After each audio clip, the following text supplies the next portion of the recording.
I want to fly. Block anybody.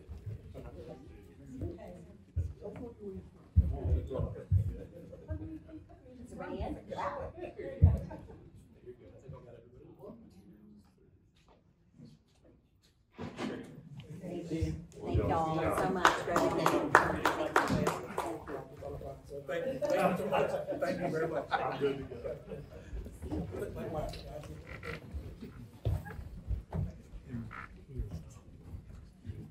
Okay. I'm gonna record for this. Want to share All right, and just to let folks know, we are experiencing some technical difficulties today, so that our streaming services and our broadcast services are not currently available. The board meeting will be available on demand once. We hope. We hope. We hope in near future. We have one more presentation, and that is the VDOT quarterly update from Mr. Christopher Rossi Carroll, our resident administrator. Mr. Carroll, nice to have you with us today. Thank you for having me, Chairman. It's always a pleasure. Lennon and other distinguished members of the board. Here to give a quarterly update for VDOT for the quarter of April 1st through June 30th. We've completed 268 of 406 maintenance work orders received in that time frame. It's 138 outstanding, a 66% completion rate. We also are doing our mowing cycle. Our next mowing cycle for primary and secondary will start August 22nd. Current projects that we're working is Long Hill Road widening. All lanes are open to traffic, and contractor is finishing punch list items. Old Town Road, Long Hill Road turn lane improvement, which was a road share project, incorporated in the Long Hill project. Skis Creek Connector, we are moving into stage 3. It's coming along fairly well. Final paving, overlay, striping, and signage, and we're getting close. We are looking to open it up to traffic somewhere around the end of the year, and completion for the project a couple months after that. So that's moving along well. Also, we have the Route 199 East and West retaining wall rehab project. We installed soil nails for the retaining walls on both sides. That is complete. We have a few little things to do, fence-wise, stuff of that nature, but guardrail, all of that's done. Should last for a long time. Bridge waterproofing and epoxy overlay. They're out there on Route 5000, Monticello. They're also going to be working the Bridge 199 at South Henry and Route 60 and 143 bridges over in Grove area. HITS guardrail contract. I know we just kind of update. The last time I was here, we were trying to get a contract awarded because there was a few 190 out there on 199 and Route 60 some contracts. But I'd like to say that we awarded that contract and we have caught up. We had 40 outstanding. They've completed all 40 of those outstanding hits. And then Toanna sidewalk access repair replacement.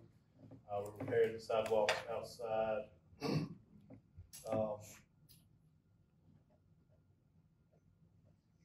Outside of the January rev share project that will happen in Toanna, and that work has been completed as well. In the package, I completed, showed the completed routes for this year's plant mix schedule. We have Route 60 east and west has been paved. We also have had Jolly Pond Road paved. That's the section, the shortest section, not the school side. And then also we've had the streets in Grayland Woods and Temple Hall Estates have been paved as well. We've awarded a full depth reclamation schedule, and that is where the contractor goes in and mills up the existing roadway and subbase and cement treats it and then repaves it with 2 layers of asphalt. So it's almost like a reconstruction. We are doing roads in 2 different subdivisions. That work will start about mid-August and completion around mid-November. And that is in Westray Downs, and St. George's 100. St. George's 100. The streets in there. So that work will commence soon. We also have the upcoming project updates, and that's the Croker Road 4-lane widening from the library to Route 60. We're in the right-of-way phase right now. Construction should start in late 2023. Sidewalk and bikeway on Route 60, Croker Road to Old Church Road. Approximately 4.4 miles of new sidewalk bike lane project to increase pedestrian and bikeway connectivity. Advertisement is August of 2022, which is next month. And project to start construction in late 2022. We always talk about this Pocahontas Trail project, in the process of scoping that project. Advertisement projected for February of 2026. Hicks Island Bridge replacement. That's replacing the bridge there on Route 601 over Dyson's Creek. That is scheduled to go to advertisement next month as well. And then we have our latex, our plant mix, and our full depth reclamation schedules for next year will go to advertisement this October and November. And then we have a smart scale project, Long Road shared use path. That is currently in the PE phase and possible construction start in 2024. So we'll continue to work that. County safety and operational projects, signal synchronization ongoing on Route 60 in Lightfoot Norge area. Monticello Avenue, signals synchronization. I did just receive word that VDOT is about a week ago started the signal synchronization on 199. So they have done some work there, done some studies, and they're researching it now. So they're continuing to move that, try to get as much through federal as possible. Newtown sidewalk repair project. I talked about the Route 60 and Toano sidewalk and driveway repair project. And then the Route 5 and Route 614s, and 630 at Route 30. So it's traffic studies for this quarter, and I'll talk about a couple of them. The Route 5 and Route 614 follow-up from the work that we did previously. I have that study that I'll talk about a little bit. And the Route 30 at Old Stage and Schoolhouse. Got some follow-up information on that. And then also we did the fatal crash review at Green Springs and the Maine that I'll talk about a little bit in a second. Following that, we also did the Virginia Capitol Trail crossing at Jamestown Road study, Casey Boulevard and Center Street safety review, speed sign review of Route 60 in Toano, entrance safety review there at Pierce's Barbecue, and an operational study at Route 661 Jackson Drive and 662 Lee Drive. So I talked about this a little bit, but we did a follow-up study. It's been just a little over a year since we did the no lefts at Centerville and Green Springs, and also adjusted the speed limit from 45 to 35 out there. So what I really want to kind of look at is speed comparisons. From those speed comparisons, the speed limits did drop in that section. It's pretty small, so I gotta see here. But found to be about 37 to 47 post speed limit change. Now it is in the about 40. So we about a 5 to 7 mile per hour drop in speed, average speeds, 85th percentile speeds. Where is this again? This is at Centerville, Green Springs, and Route 5. And also, of the 3 prior year accident history, there were 19, 7 rear ends, 7 angles, 2 side swipes, same direction, 3 fixed objects off road to equal 19. And that was from March 24th of 2018 to March 24th of 2021 when we implemented it. from March 25th, 2021 to April 30th, 2022, we've had 0 reported crashes. So that's a positive for sure. Also, we're in the process of doing the same thing for Route 30 at Old Stage and Schoolhouse, because it's been close to a year, a little over a year. Of that, from March 25th of 2018 to March 25th, 2021, there were 14 intersection crashes in that intersection. 13 of them were angled, and 1 of them was a side swipe. Of those 14 crashes, 10 of them were involved with Old Stage traffic coming out of Old Stage, which was 71.4%. So looking at March 26, 21 to May 31, 2022, about a 1.2 year period, we've only had 2 accidents in that intersection, 1 of them a rear end and 1 of them an ankle. So great improvement based off the numbers from the prior 3 years, just with those short-term improvements that we made in the intersection. So. And lastly, I want to talk about the fatal crash review at Main and Green Springs. We looked at that, really sight distance was a big part of the review. And what we found that the sight distance triangles and straight line sight meets standards. But what we did find is if you're traveling down the Main, it's such a line of sight with the road across, it looks like you are just traveling straight. That you don't really see the intersection if you're not familiar with it. You can pull up to the roadway or to Green Springs, and you have the proper sight distance in both directions. But going down the road, if you don't see the stop sign, you think you're going to travel straight through because the canopy all matches the same.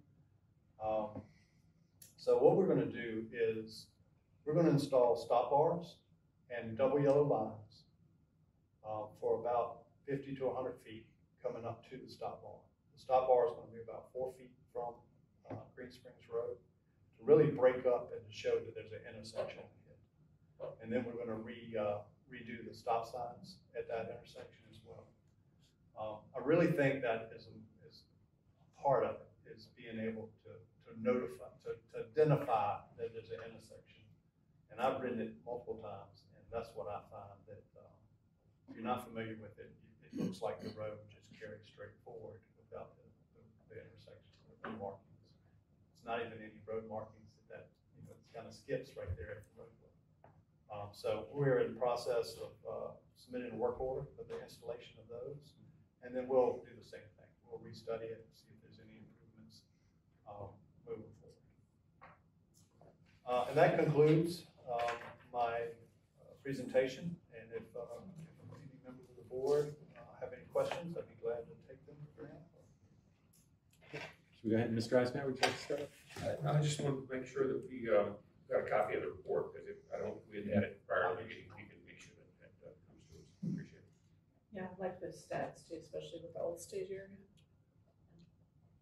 First of all, Mr. Carroll, I want to say thank you, especially before launch, because I appreciate all that you do, and I know that you are, like America, have not had the number of employees that you need either. And I'm a little frustrated with the Commonwealth of Virginia when I get a email today from my local senator that speaks about a $2 billion surplus in the Commonwealth. And as a fellow supervisor on the Baker board would say, it's not really a surplus when there's still bills due. And so it saddens me that something as serious as highway and road safety is not able to get the resources that they need to get. So I hope that you will let this board, I know that we've committed to legislating when we get an opportunity about helping VDOT, because I know a lot of things I'm not able to do because of funding. But I do really appreciate what you've done at 614 and Route 5. To go from 19, it makes me kind of, especially for Ms. Bodette, whose daughter was in a horrible accident there and fought for 20 years about safety at that intersection. And I'm so appreciative of that. I'm so appreciative of people like Jenny Pritchard, who, when I went back and said, they don't really want to look at the speed limit. Please look at the speed limit. Please look at the speed limit. Because we have students from Jamestown High School, people that are traveling to Richmond, Governor's Land, all the neighborhoods along Green Springs, and then those that are up on Monticello. So I really appreciate that we've been able to make a difference there. I know that we're going to be looking at I understand we're going to be looking at a more permanent fix probably now that we've seen these statistics, because I've gotten, people still turn left there. Well, we can't stop everybody, from turning left there, but they take out your little. They do. Yeah, and I saw one of your great VDOT people like the next day trying to put one in. I already had to rescue one the other day that was rolling down the road. So I think we're looking at perhaps doing something different there permanently. Through the county safety. Yeah. So, and I appreciate that. I think I agree with you about the, and it wouldn't matter if I did or did not because you're the road expert, but I think you're right about the line of sight there. It also is the tree canopy on Green Springs is just so heavy that even when you're at that stop sign, if there's a car coming that is of a darker color, it's very hard to see. It's beautiful, and I know that nobody, wants to see anything happen to that tree canopy, but it's just, people just need to be really aware of how hard it is to see there. I have had a couple of questions about St. George's 100, and I believe that Jason Purse forwarded that to you, and we're working on that, correct? The standing water. Yes. Yes. Yes. We performed a survey out there, and we had also our hydraulics engineer review the survey, and they've come up with a plan. Okay. We're trying to work that now. We're hoping by the end of the year. Okay, that would be great because Mr. Kaplan said it's been quite some time, so they are anxious for a fix. Burnbrook, I went out there, and then I met Mr. Stevens and Ms. Small from our Stormwater. We've been out there. They are still experiencing some sinkhole issues. I know that you all are still working, but anything that we can do to try to help that neighborhood, because it's just, they've got the orange, cones, thank you. They've just got different orange cones all over, and it is of a concern to me when you have this type of situation going on in somebody's front yard.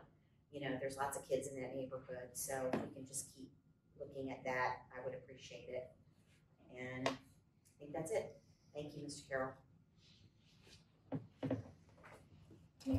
I have a special request from my grandson.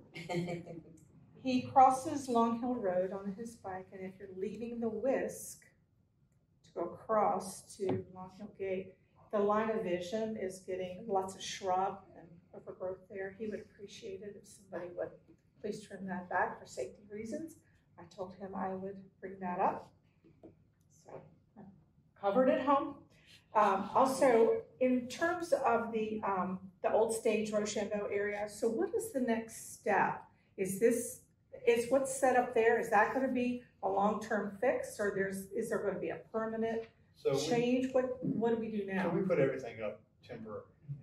Right. The same thing as we did at Centerville Route 5, just to see if, before we invested in permanent infrastructure, we wanted to make sure that we did get positive results from it.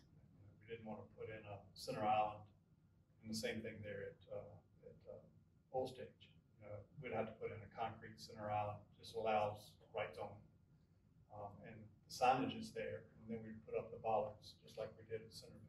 Both of these, like I said, the Route 30 study, I do not have yet, but I do have the information on it. Both of these, we're looking at possible county safety fund projects moving forward with designing more permanent structure, permanent fix. To look similar to what it looks like now? It'll be a raised concrete island where which isn't there now, but it'll be about in the shape of where the bollards are located. Right. And then it would have delineation on it. So that's more of a permanent. I know at the beginning, a lot of the citizens were very opposed to you doing this. Has that calmed down? Have people gotten used to it? Are you still hearing from people? I have not heard, I mean, at first I did. I certainly heard a lot of feedback about the right only. But here lately, we did some improvements with the U-turns, you know, allowing extra asphalt for bigger vehicles so they can make the turns. But lately, I have not heard anything. Okay. That's all I have. Okay. Thank you very much. Thank you. And Mr. Carroll, I know we had talked about shortages of staff and so forth, and I understand you had a significant retirement recently, and didn't know if you wanted to introduce the new Mr. Shannon. All right, so my assistant, the residency administrator, is new to us. I brought him today. His name is Kirill Bourne. Ken Shannon was in that position previously. I know most of y'all have talked to him or worked with him before. But Kirill comes with a background in construction and project management and maintenance. So happy to have him supporting the residency at VDOT. I knew Kirill back when he used to be a little fisher guy. He is a local. He is a local. Yes, product. he is. Yes. He's a local product. So he knows our roads well. He Yeah. does. And our rivers. Good to know. So we're happy to have Kirill on board, and I just ask that you work with him as you would anyone else. Thank you. And now I've got a few items to just ask about. First, I'll start off like Ms. Larson did with a thank you, so that we can then go on to the other items. And the thank you is for the recent work that you did in terms of cleaning up sweeping Route 60 East, which is, according to the folks there, looking very good after that treatment. And I also want to extend thanks to Grace Boone, our General Services Manager, for the work that she did in helping to get several items taken care of there. I wanted to ask if didn't have a chance to catch up with the resident, I believe 2512 Goodrich Durfee in the Vineyards, who's had experience with sinkholes. Right. Has that been addressed now? We scoped it, but we have a project we're looking at slip lining the outfall and the 2 lines of pipe between both drop inlets. So that's where we're at right now. And is there any kind of time frame when that we might expect to see that taken care of? I do not. If you wouldn't mind just kind of letting me know if you have Sure. some sense of when that would get done. So, because I know that she's very anxious to know what's happening before she winds up getting swallowed up on her way out to pick up her mail. No, we did fill those in. So they are, I mean, it's not that there are holes there now. They're filled in, but until in the meantime, we'll make sure that they're safe. Thank you. Transfers. And you mentioned the signalization. I know the number of our residents have noted the change in signalization. In particular, I was hearing about Jamestown Road and 199, where the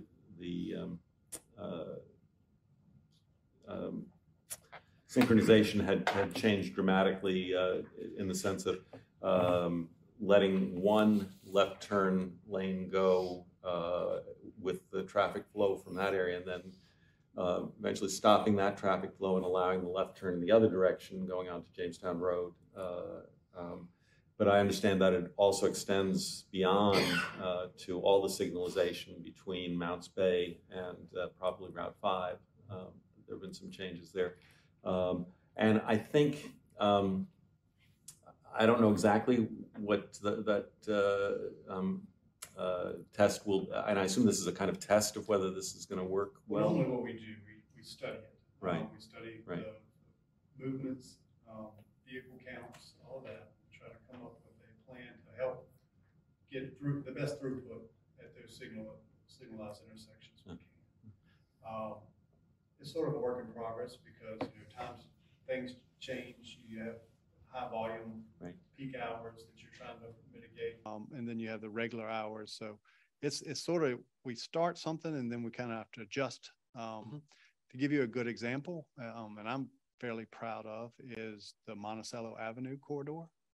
I travel it every day, and I see improvements. You know, it was slow and there was some hiccups at the beginning, but I've never been able to go all the way through Monticello from Ironbound to News Road, and quite often I'm able to do that now. So well, that's great, and I'm going to hope that that's going to work You know, well here as well. I you know, generally find that the signalization works pretty well, partly because I think it was intended as a means of calming traffic somewhat in heavily populated areas where there are a lot of residential developments alongside of it. But I think it is important to kind of send a signal to the citizens that this is not part of the pipeline project that was correct. Advanced earlier. That is correct. And I've talked about the signalization, synchronization for 199 for quite a while now. So well before Project Pipeline Study came out. That's something that we've been trying, and we've been, you know, Route 60, Lightfoot area, 199, Monticello, all three that we had on our list to try to knock those out and trying to get as much throughput as we can. And on that topic as well, there was an indication that there would be a meeting probably in September, or at least early fall, on the project, the pipeline project. There's a couple, yeah. There's a couple public outreach. There's also some with the board as well. Have they been scheduled at this point? I have the months. I don't think there has a project team. The project team met, and I don't know if the dates have been actually set yet. But okay. There's certainly a schedule for them moving forward. Again, that's something we'll want to certainly highlight for our citizens to make sure they know about those opportunities to comment. You mentioned Lee Drive and Jackson Drive, and I really appreciate what you're doing out there. Hopefully, one of the items that will be taken care of fairly quickly is the replacement of the stop sign. And speed limit sign, yeah. Yeah, at Lee and 143, there's a stop sign missing. That's right. At the other end of on the other side of Lee Drive, where it intersects with Jackson, the stop sign there seems very high to me compared to the other stop signs around, and partially obscured by foliage. So hopefully, you know, maybe the sign could be lowered. Looked like it was probably set at a level of 10 feet. 10 feet. It was high. Well, yeah. The standard's 7 foot from the bottom of the sign to the roadway. Right. Not to say some might be a little bit shorter, some might be a little bit higher. But and the impact of the 10-foot was that it then came up into the crepe myrtle that was surrounding it. I'll certainly check it out. So it would be great if we could get that cleared up. I know that the homeowners in that area are very concerned about folks using Lee Drive as a cut through to Penniman Road, and with a lot of children in that vicinity, it is worrisome. So between the stop signs and the speed limit signs, hopefully that will help to some degree. So thank you for looking at that, though. We had an opportunity last year to do a little drive through of Rolling Woods. Situation hadn't improved a lot. I think, and I know that you're struggling to kind of cover all the places that you do have to cover. There are some real large and growing potholes in that area, and some of the areas where we had seen dips and drainage issues and so forth really could use some attention. I know that, I mean, from my perspective, that slurry coating a few years back didn't quite cut it. And so it would be great to get it on the paving list, but I surely hope that some of the spot repairs could be addressed.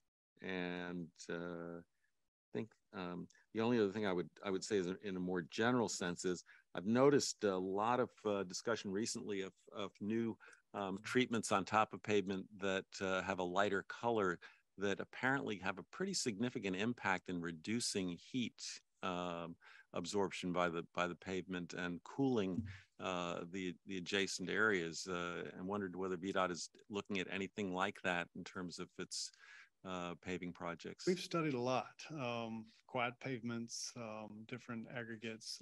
A lot of our aggregates though are local aggregates. So we're kind of limited without getting special aggregates with the color of pavement that we put down.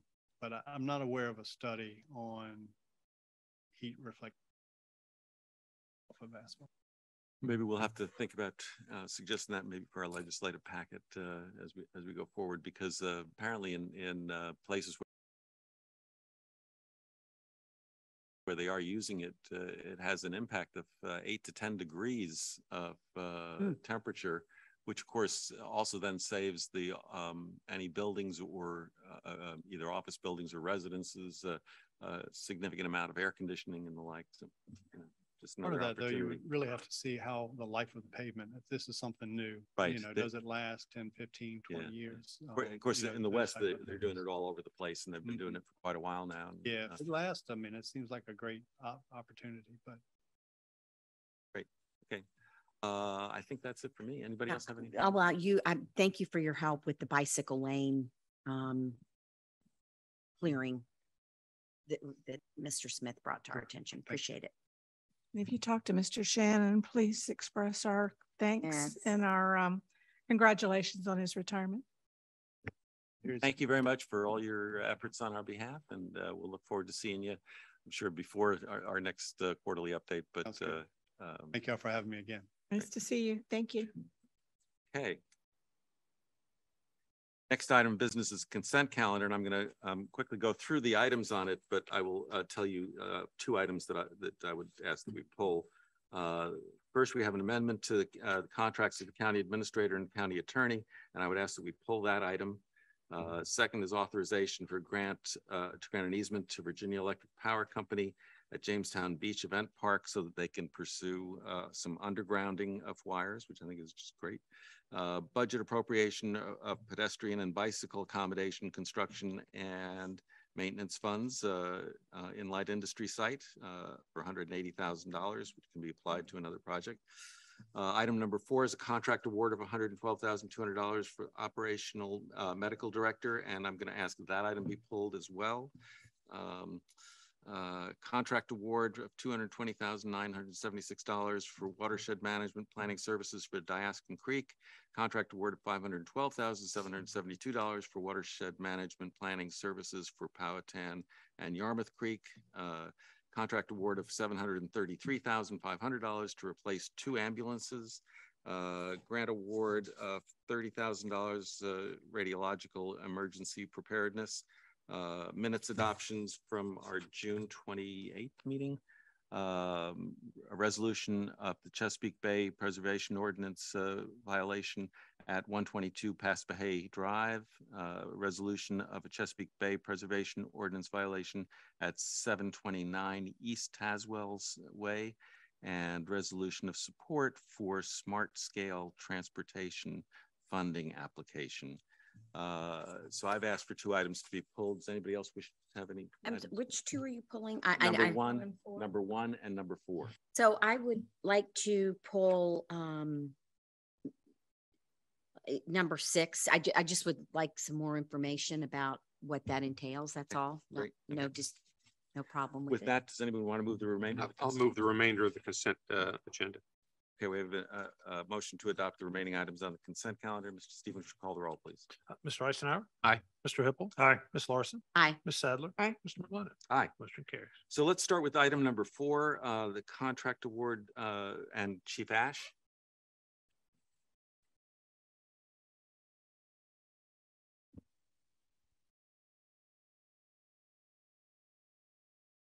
Good afternoon, Mr. Chairman, members of the board. Afternoon, Chief. Before you this afternoon is a resolution to award a contract to VCU Medical Center in Richmond for Operation Medical Director. And oftentimes I'm here in front of you awarding contracts for replacement apparatus or equipment, and this one was a little out of the ordinary. And I also thought maybe it was an opportunity to introduce you to Dr. Amir Luca, who's in attendance with us today. So just to explain a little bit more, certainly one of our most impactful services our department provides is EMS. And to do that, we have to have a team of great people, which we're fortunate to have. With your support, we've been able to keep our equipment and apparatus up to date and modern. And that third component that really makes us high-performing team is the involvement of our medical director. For the last 3 years, Dr. Luca has been that for us. Really came on in July of 2019, really started implementing a lot of training procedures and equipment, working with our staff to advance many of our areas of patient care. And a couple specific examples are we updated all of our treatment protocols to really modern evidence-based medicine, constantly evolving, being connected with VCU and Dr. Luca opens us to a whole new group at the teaching hospital. We weekly have EMS fellows and other doctors from the hospital who are riding along with our EMS supervisors or who are involved in our training drills. We recently hosted one just yesterday and had 5 doctors helping us train our providers, and that resource has been tremendous. We've improved our success rate of first pass success rate on innovations. We've had an increase in those that have a return of circulation or have a pulse after cardiac arrest events. We deployed ultrasounds in the field, and working with our funding through some of the COVID dollars, we were able to implement IV pumps and portable ventilators out in the field. And those things have really just enhanced the care that we already were able to provide and opened some new technology and some new doors with our patient care protocols. And certainly Dr. Luca and the team that he's brought to the table from VCU has been important to do that. So this resolution furthers that contract and adds some additional hours of time through VCU that Dr. Luca is able to spend with us. In this next upcoming fiscal year, we're really focusing on improving our emergency medical dispatching process through our emergency communications team in the 911 center. Our medical case manager, one of the positions you funded earlier this year through ARPA funds, was for an additional person in the Connect program to help with medical case management. And Dr. Luca is involved in providing that oversight and allowing them to operate. And then another initiative we have is to implement a whole blood program in the field, which will be hopefully the first in our area and one of only a few in the state delivering that level of care in the field. So I just want to take just a second and let Dr. Luca say a few words as well. Hey there, it's a pleasure to be here. It's an honor, and it's great to meet you all. As Chief Ash said, I've been really privileged to work with the men and women at the fire department for the past 3 years. In that time, I've seen them grow and develop tremendously. We're at a point now where I can comfortably say that the care that we're providing in the field is among the top in the state of Virginia. We are routinely providing an ICU level of care to patients on their doorstep. There's really not many places where you can get all the things that he's just talked about, bringing ultrasound, ventilators, IV pumps. We're bringing the hospital to the patient where they need it. And it shows in our outcomes. So I'm very proud of that. And none of that would have been possible without your support and the leadership of this guy. So thank you guys very much. I'm happy to answer any questions you might have about what we're doing or how we're doing it. But thank you very much for your support. Dr. Luca, thank you very much for coming here today and for the work that you've been doing with the fire department to make sure that we are prepared to provide the very highest level of medical support to folks in the community who call on us. Does anybody have any questions for Dr. Luca? I don't think so, but thank you very much. Thank you. Appreciate it. Thank you so Thanks, much. Chief.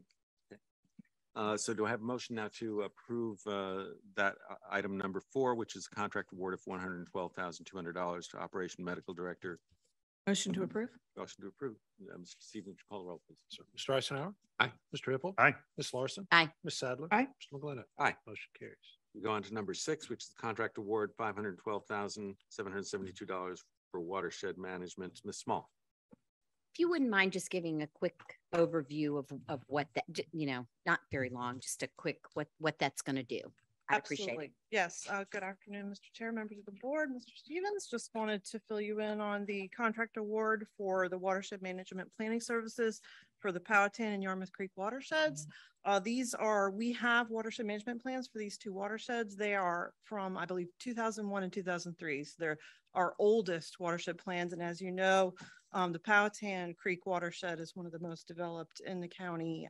So the implementation strategies and goals and actions from that watershed management plan are significantly out of date and need to be updated. As well, we need to do a reevaluation of impervious cover for both watersheds. That's one of the tasks involved, as well as implementation strategies, updates on goals and actions. As part of this effort, we would have public outreach, a public information survey, get feedback. We would be doing studies on the ground, boots on the ground, and So I hope that answers some of your It questions. does. Thank you. It's just that they're very important. And I believe my colleague, Mr. Eisenhower, in going through some material for a land use that's coming to us in a month or two, realized that we had not gotten some updated information. And so it's just such where we live. We don't want to take anything for granted, and we want to make sure that we're treating our environment properly and getting great information. So that's why I was wanting you to explain what we were doing.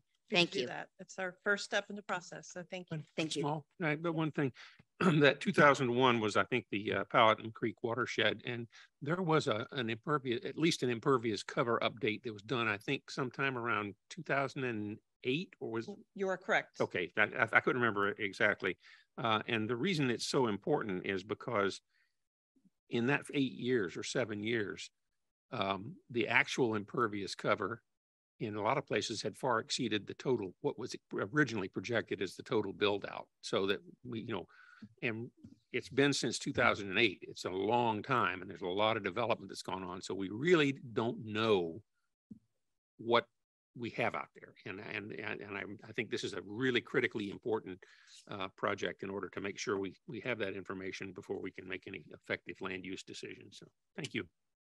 Small, when do you expect the completion date for the two studies?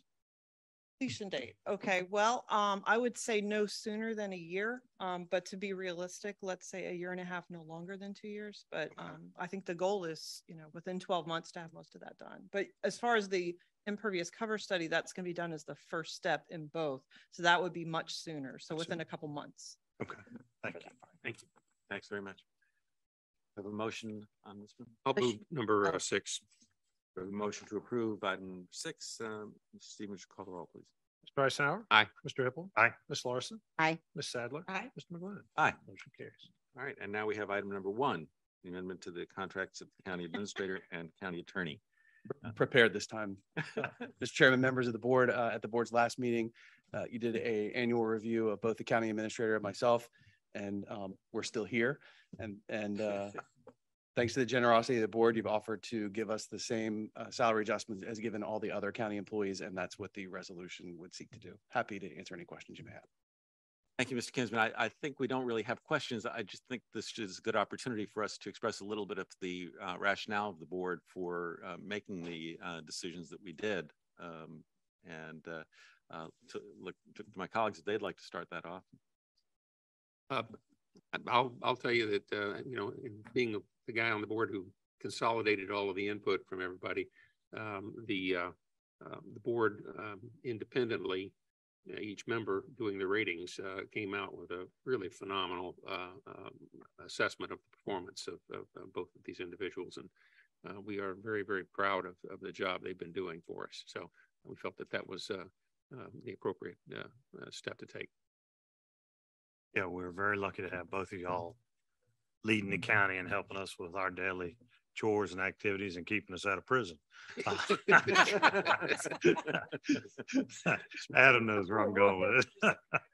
But thank you for your service and everything you've done. And we couldn't have better leaders in James City County right now than what we have. And ought to be very proud of the work y'all both are doing and the leadership roles that y'all enhance to James City County and the citizens. Thank you. I don't really know how to follow that. But I'll just say thank you. I hope you both know just how grateful I am for everything that you do. That the staff, I think, is phenomenal. I'm very appreciative of all the hard work, the steadiness of the way that this county is run, and I just so appreciate being able to look to both of you for information and guidance. So thank you. I would concur, and I appreciate not being in prison as well. I have too much to do at home, too many people depending on me. I got to get those bike paths cleared from brush, So again, thank you both. I know you spend a lot of time on the phone while I'm herding cats and doing other things. So thank you for everything you do to help us all. And we can't thank you enough. Your staff, everyone's wonderful. So thank you all so much. And I think that a minor part of your job is keeping us out of jail, I hope. But I think it is important for the citizens to understand that the board is in place, chosen by the citizens for the purpose of overseeing the performance of the county. We don't do the job, though, on a day-to-day basis. We're not the ones who are responsible for that. We're responsible for picking the folks who will do that for the community. And it's not a surprise to me that when we look at surveys of American citizens, they routinely show that Americans have the most confidence in their local government officials. In James City County, I think that we are doubly blessed in terms of the ability of citizens to see the performance of our administrator, our attorney, and the staffs that they lead that demonstrate on a daily basis that we take seriously our responsibility to the citizens and our obligation to make sure citizens are well informed and understand why we take the kinds of actions we do. So thank you very much. And that explains why our board feels it's important to reward a job well done or jobs well done. Yeah, thank you very much. And I would tell you, Mr. Chair, members of the board, while a little embarrassing and blowy face a little bit, I do appreciate the relationship we have, the commentary from each of you, and you had issues reaching out and talking through them. And it's a real pleasure to serve you in this community. And I think Mr. Kisman, he and I speak enough that I know he feels the very same way. So thank you very much. And I'll entertain a motion to so moved. Okay. Stevens, you call the roll, please. Mr. Eisenhower? Aye. Mr. Hippel? Aye. Ms. Larson? Aye. Ms. Sadler? Mr. McGlennon? Aye. Motion carries. Okay. We now have 4 items for board discussion, and because one of those items is presented by somebody from outside of our organization, I would ask that we just that the board indulge me in moving item number 4 to number 1, and that's the PreK feasibility study that was conducted by RRMM Architects, and we have Mr. Larry Simerson here to do that presentation. Mr. Simerson, welcome. You're certainly welcome to stay, of course, to our other items, but. My name is Rob Burrs. I'm joined by my colleague, Larry Simerson from RMM Architects. I'll give credit to Larry, who did the heavy lifting on this presentation for Williamsburg James City County Schools, and we'd like to go over that study with you. We see we're supported today by the superintendent and the leaders of Williamsburg James City County Schools. Well, so with that, go ahead and present. Thank you, and welcome, Dr. Heron and your staff. Ms. Hunley, a school board member. Oh, Ms. Hunley's here too. Yeah. And I'm going to see how this works here. Are you controlling? Okay. So I'll ask you to advance the slides for me then. So can you go back to the last slide? Mr. Chair, board members, administrator, thank you for having us here. We were approached by Williamsburg James City County Schools to look at 2 new preschools on existing elementary school sites in order to serve or to meet the goals of serving a total of 650 preschool age students. And so RMM, we have our slide. So RMM went through that study with them. We were given these goals of 2 sites with 325 students apiece, 2 existing school sites. Each site would have approximately 80 additional staff, and that we were told there was a construction budget of about $33 million. And I'm hoping you guys have this report in front of you. Otherwise, I will wait until it gets back up on the screen. Yeah. Yeah.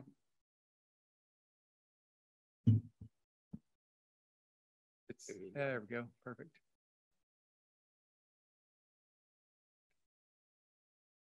For that next slide, kind of is a yep, here we are. So the first thing that the RM team did was we worked with the staff to define what would be the size of this preschool.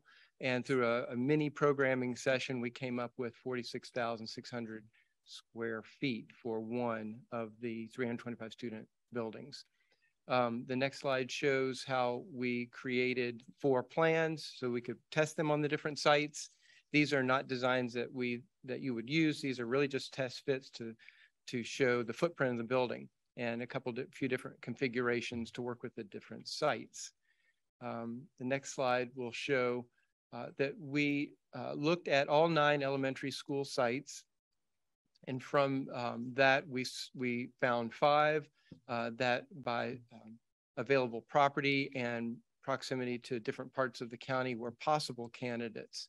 And so we went through all of those, considering the space that we would need to do what we needed to do, as you see listed there on the report. And the 5 sites listed, Clara Bird Baker, J.B. Blayton, Matoaka, DJ Montague, and Norge. The next slide is really just a zoom in on that. And your report shows where we talk about the different features, which we won't go through here, but available to answer any questions on those. The next slide shows, yeah, sure. So sorry. So you have on here, for instance, not enough room on site adjacent to it. So I guess and I know I'm stopping you at the beginning. I just want to be very clear, because this has been something that has been hanging out there for years. You know, what schools are available to build onto, what are not. And so I'm a little, you know, and now I see not on several of these. So I'm assuming that that would mean that if we said, you know, hey, could you build onto Matoaka for K5, you're saying there's not enough room on site adjacent to an existing school anyway. So in particular on Matoaka, and I have some aerial shots of these, okay, where we'll demonstrate our thought process.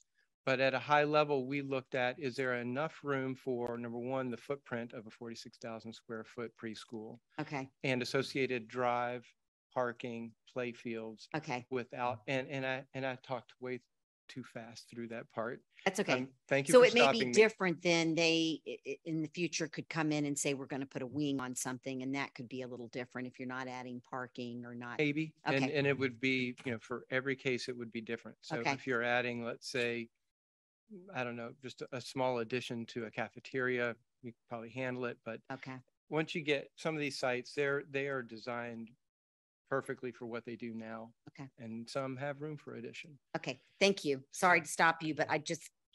Please stop me, okay. Actually, if you have any other questions. And just to clarify, we are talking about standalone buildings in these instances. We were approached to look at standalone buildings placed adjacent to an existing school, so they could share some of the facilities like the kitchen, maybe the gymnasium, and where we could share paving. All right, so this part is just the consideration for standalones that you're doing now, correct? But I'm going through, that's what we were approached with, and that's what I'm going through now, yes. So are you going to be presenting with add-ons to buildings as well in this presentation? We will not, we will not on this presentation. Yeah, this is just standalones. And as we get to the end, we'll talk about a few options, and we can talk more about that. So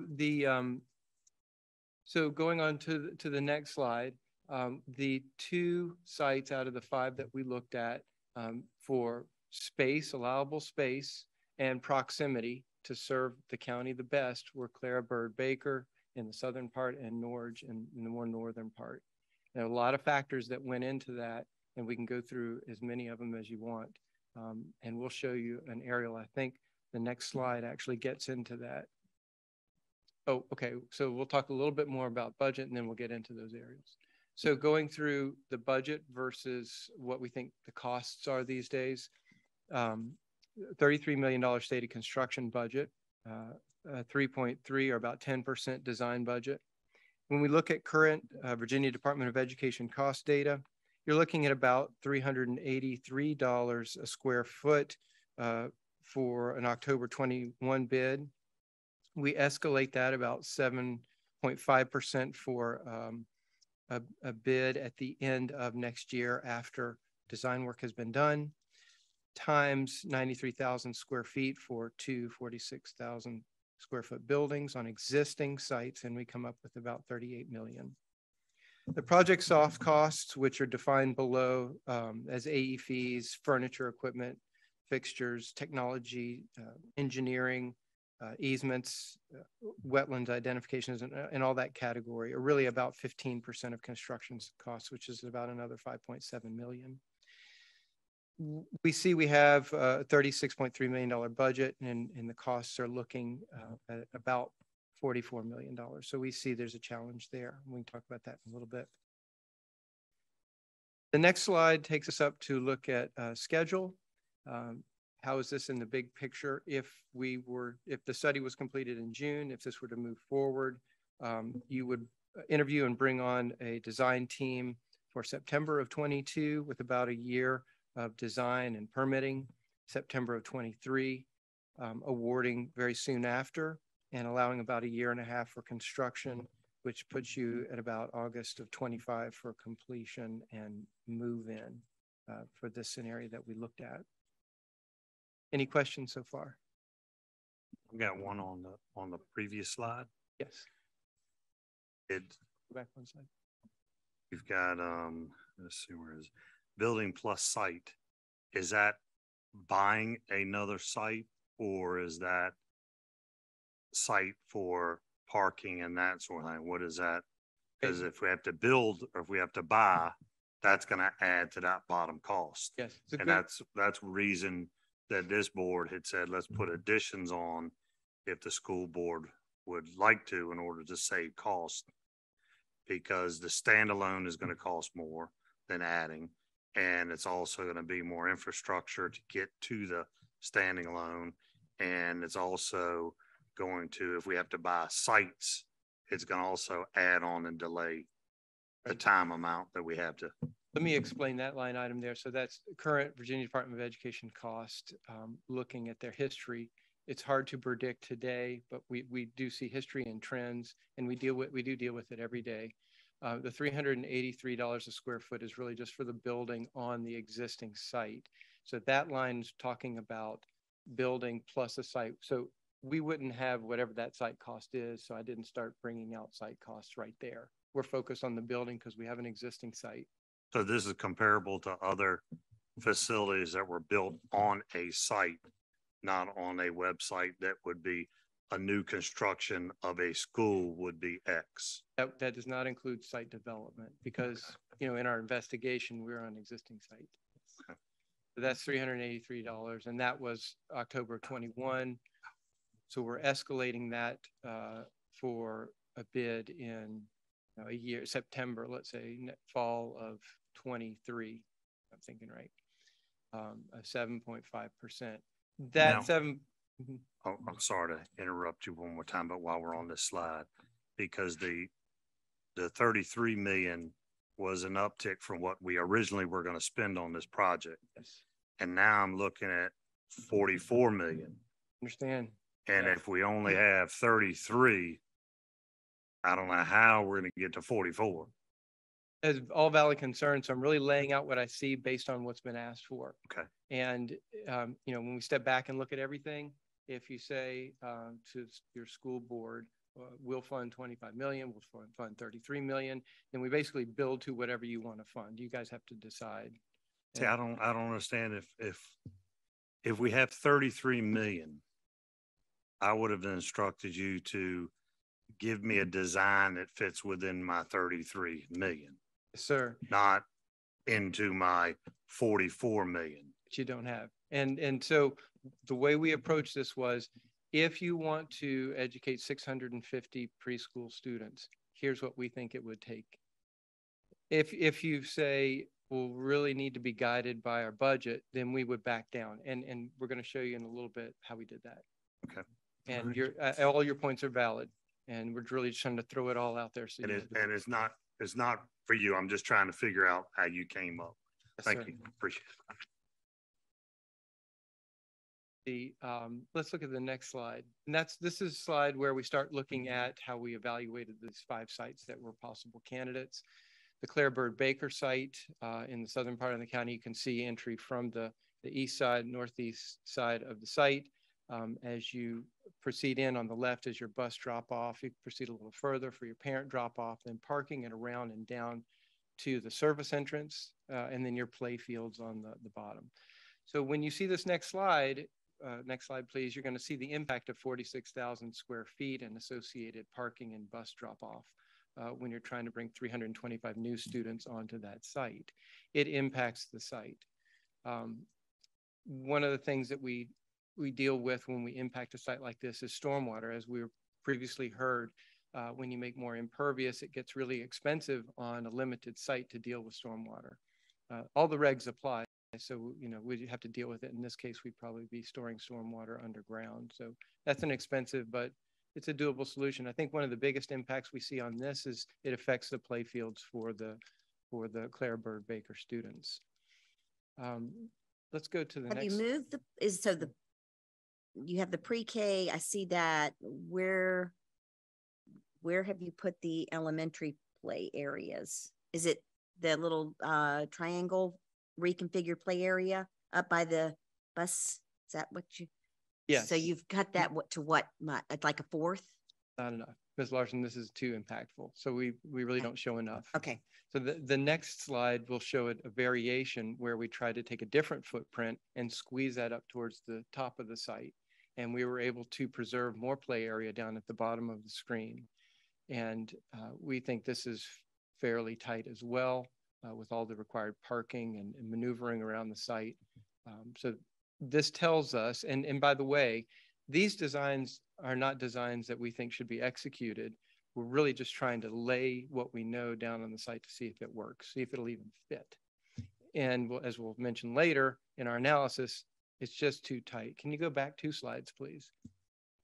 This site is a perfect elementary school site. It's designed for this. It's got the right, it was designed for what it's used for right now. It has plenty of play areas. I suppose a small addition on here could be done. In fact, one was done. And, it works great. And so our analysis is that on this particular site, it wouldn't fit in the size. Let's move forward. And this Going to go back to you? Right here. Uh-huh. That is our treatment plant, correct? Yes. So we just need to be aware of that for security. We're bringing people closer into, we already have people there, but we're bringing people closer to that. We have fencing and that kind of thing, but I just want to make sure that we all understand what's there. So I think these are all really good questions. I think that the report itself is really dealing with the hypotheticals of what works, what doesn't work, what kind of situations you might have to confront.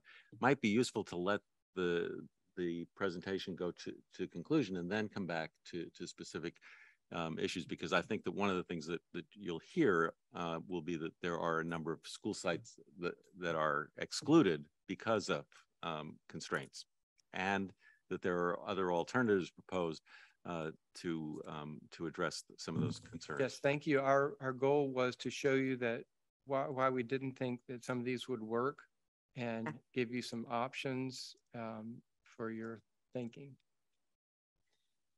So if you're okay, I'll proceed with the next slide. Now, what we did say was, well, okay, if 46,000 square foot wouldn't fit, what would fit?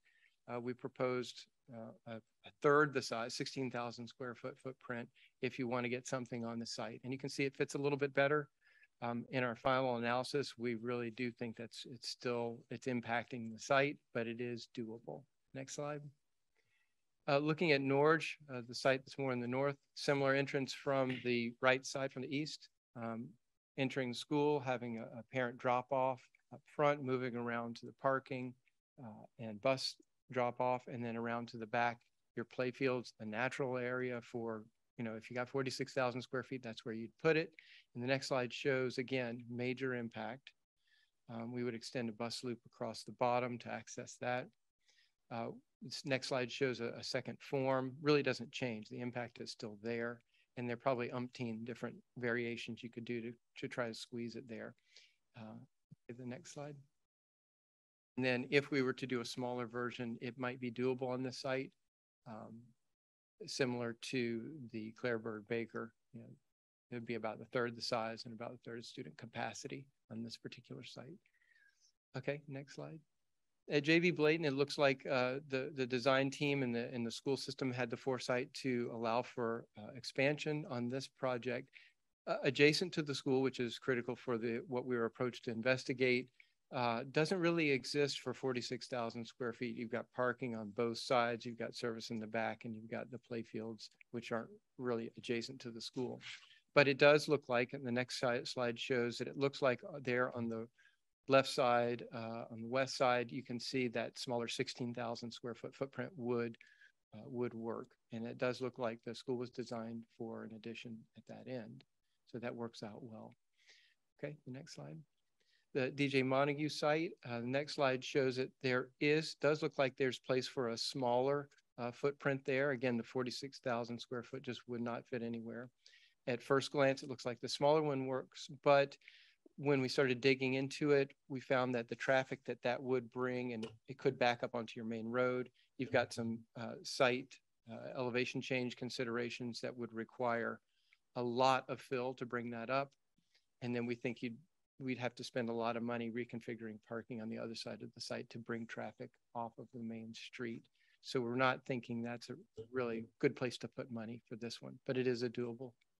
Okay, the next slide. Matoaca Elementary, our play fields there on the west side of the site are community use, highly used. We don't think those are, well, they're not adjacent to the school for adjacent school use, and they're really not fair game, it looks like. On the south side, you've got your bus drop-off parking. On the north side, you've got some soil conditions that we want to deal with. And on the east side, there's really not room for any type of development there. So we don't believe the Matoaca site is a viable after looking at it deeper. Next slide. So just briefly to recap some of the challenges, all of the sites are really too small for the 325 student addition. If you wanted to make one of them work, or the two work, Clare Burr, Baker, and Norge, you would probably need to increase your budget about $8 million. Stormwater management is always an issue around here, but on a previously developed site, it gets a little bit tougher because the sites weren't developed in consideration of stormwater. So, and then the last big challenge that we note is occupied construction. So doing construction around an occupied elementary school is a challenge. We do it all the time, but if you can avoid it, it's advisable to avoid. Next slide, please. I'd like to change that word at the very top from recommendations to options. So this is for discussion. The items that are clouded in red, we presented this on June 6th to the school board, and there were some questions that came up during that session. And so we answered some of those cost questions with this added items in red. So one option would be new preschools on new sites. And we changed from 1 to 2 because you really want to serve your county. You don't want everybody traveling very far. And then if you look at the budgeting information that we added there, a building at $360 a square foot times 46,000 square feet, this is the hypothetical situation, is about 16.7 million. You've got your site development costs here that you didn't have on an existing site of 4.2 million. So a total construction of 21. Adding your soft costs and not including the land times 2 schools is 48 million for 2 new preschools on 2 new sites, and that's in 2022 dollars. Another option would be to build a new elementary school with associated component for preschool. And we looked at 650 students in this hypothetical situation for a new elementary school. And you go down through the same cost calculations and you're looking at about 45 million, not including land. One thing to note is why is one school 45 million and 2 new preschools 48 million? We think that is in the development of 18 acres in the preschool case and 12 acres in the elementary school case. There's a lot more to say about each one of these. Don't want to drag it out too long, but there's certainly more to talk about, especially with those caveats and asterisks. The next slide shows another option. We briefly touched on this, and that is if you want to serve, on your existing sites, we did see where you could add 16,000 square foot buildings to possibly 3 sites, Clareburg, Baker, Norge, and Blayton.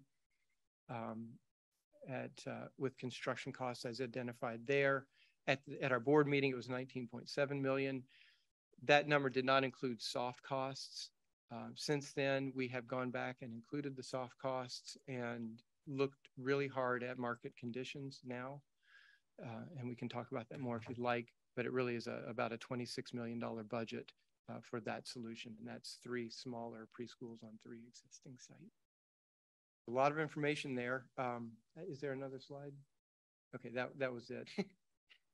And so that was a long presentation, and I apologize for taking so long, but happy to answer any questions that you have. So where have you left it with the school board? You went and did this. Are you going back there, or are you finished there? We presented this study, and so when they're ready for when a decision has been made to move in a certain direction, we're ready to move in that direction. And we can answer any questions meantime. So Ms. Larson, I think the reason that we're having this presentation today is because there was a sense that a question of whether it was worthwhile for us to schedule a joint meeting of the City Council, the School Board, and the Board of Supervisors at this time.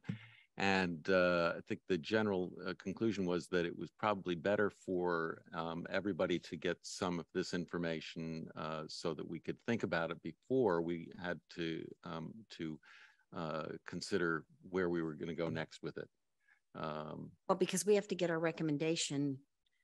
I mean, is the school board saying that they would come to the joint meeting with the I don't see, and then we get into a joint meeting with a recommendation, and we've got 90% of the buy-in. So financially, I don't want to discount what the city, because they do contribute to schools that are not in the city, that, you know, they contribute to our school system, period. But when it comes to capital, it's the big, you know, a big chunk is ours. So I guess I'm trying to just figure out where we're at. Yeah. I did have a question relating to the estimates of the cost of the elementary school, because they seem very much like the costs that had been presented prior to the pandemic. And the cost escalation that seems to have occurred in other areas would have led me to expect a fairly significant increase in the cost of the new elementary school as well. Was it the number 650? Was that what it was previously? I was wondering that too. So this is a 650 student school, and it doesn't relate to 650 student school, with how many of those spaces associated with pre-K? It was really just a demonstration of student bodies. So however you would want to apportion it. And this doesn't get into should you build an elementary school or preschool. But really it's just trying to keep an apples to apples if we're doing 650. So, but I guess I'm wondering, so what would the impact of that be on the number of pre-K students being served in the community?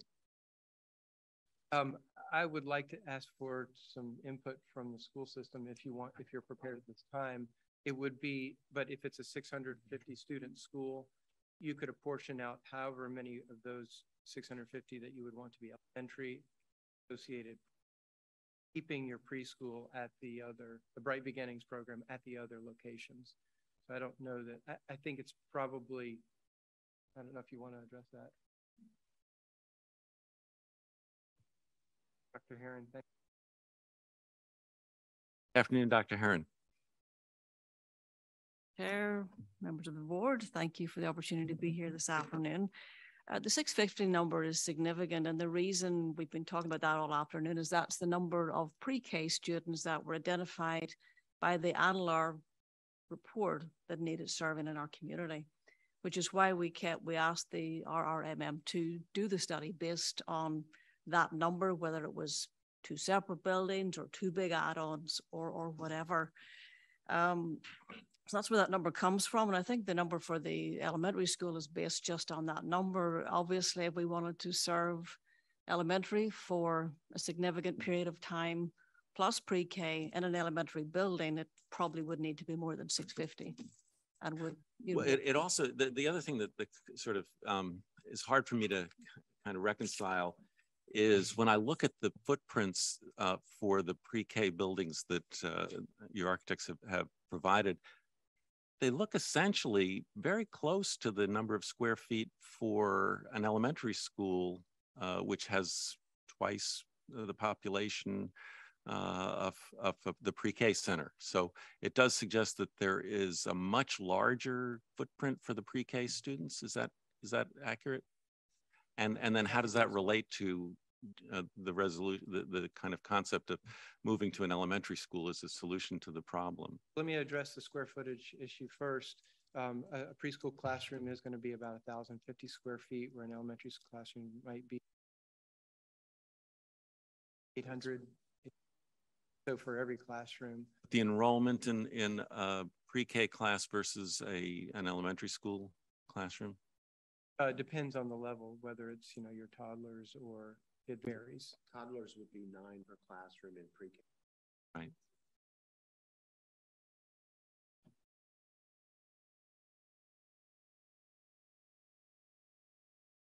A 650 student elementary school would be around 100,000 square feet.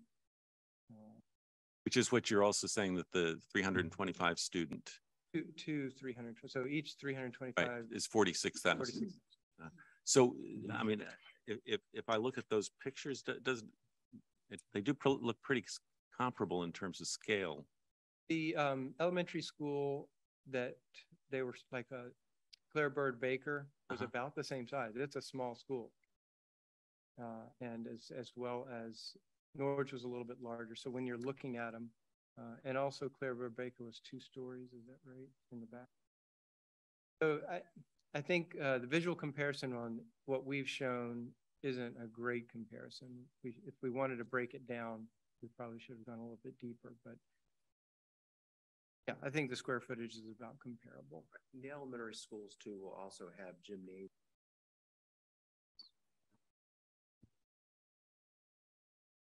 Right. Which would have made me think that they would be significantly larger in terms of their space requirements. Well, these were designed actually to work with an. A quick question, if I may. You gave a timeline of the, it looked like completion at around 2025. Is that what I saw on this? All of 25 on that particular. Okay, so that was for 2 standalone buildings. So if we did 3 add-ons, what is the difference in that timeline? Would that be completed sooner? And obviously the cost is significantly less. Do we have any idea what that timeline would be? Because I know time is an issue. Cost and time is an issue with being able to clear out our more space in the elementary schools that we have now. So I'm trying to figure out where we are with that. Well, timeline, looking at the schedule that we presented earlier, probably be similar. 3 schools versus 2 schools, a little bit quicker, but you're working sites. And we could look into it further, but it'd probably be about August of 25. It's still new construction and development on. And the cost difference was 26 versus 44? In the 3 smaller schools, gave space for 489 students and not 600. Not going to be there. And would land need to be acquired for the 2 standalones? The 2 standalones, probably, but would that not add to the timeline though? The 2 new preschools on 2 new sites would potentially add to your timeline if you did not already have them. It is possible if the sites are identified that design could begin while you're acquiring the properties. But if that was the case, you're going to have to, and maybe I missed that in the presentation. If I did, I apologize. But if you do at 2 different sites with 2 new pieces of land, you're talking about having to have a kitchen, right? Right. You're adding to all of the design because you're no longer able to depend on the school building for that, the K-12 or the K-5 building. That's right. Yeah, these would be totally. So okay. So did you do a cost for that? Well, the standalone buildings would be plus the land. Plus land. So these are approximate costs. Okay. And once a decision has been made on what the best, what the desire is, we can really get our costs a lot more fine. So that 44 doesn't include the land if we need to purchase. Does not include that. Okay. And then if we do that, I'm sorry. Go ahead. I can jump in because I'm kind of trying to. I apologize. I kind of, It's a lot of the way, well, the way it kind of, quite frankly, the way it began, I was so confused. I didn't know what you were talking about. So if we do the add-ons, are we able to utilize the existing parking? Now, these are not add-ons. They are standalone buildings, but Right. they would be adjacent to, and I think the expectation would be that there would have to be additional parking because of the staffing and the parents or buses that need. Yeah, additional bus loops. Additional bus loop, additional parking, and in most cases, configuration of some existing parking just to accommodate. That answers that. Thank you. Dan, I'm having a few items that are, I usually go straight to the point, and it makes it so much easier. We have 33 million. I don't know why we're talking about anything else. I don't know why there's a concept or anything of, well, we could do this, we could do that. When we have 33 million, that's all we have. And, you know, and we up that from what we originally started with. And we said, you know, let's take this sum and let's figure out what we can do with it. We're almost working backwards going, okay, maybe we could do this and not worry about, I know we're not worried about it, but it's just the way it's looking. So Mr. Hipple, if I could maybe step in to address that. The reason we're looking at the potential of more space is because of the ANLAR report that we all commissioned to have done to assess how many preschool students we needed to serve in our community. So a lot of this is based on that number of 625 to 650 to make sure we could serve every student.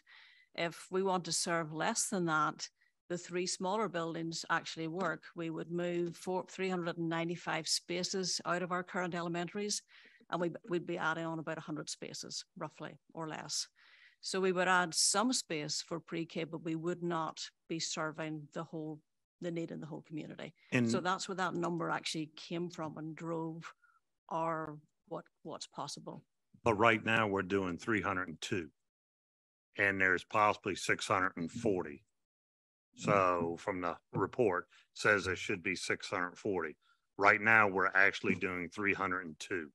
Correct. We actually so that's where I'm having trouble with. I know that report, but all the reports are what reports are. Sure. I mean, y'all are doing a great job serving the 302 that we have, but that's telling me that there's 338 or so out here floating that are, you know, I don't understand that when we know we have 302.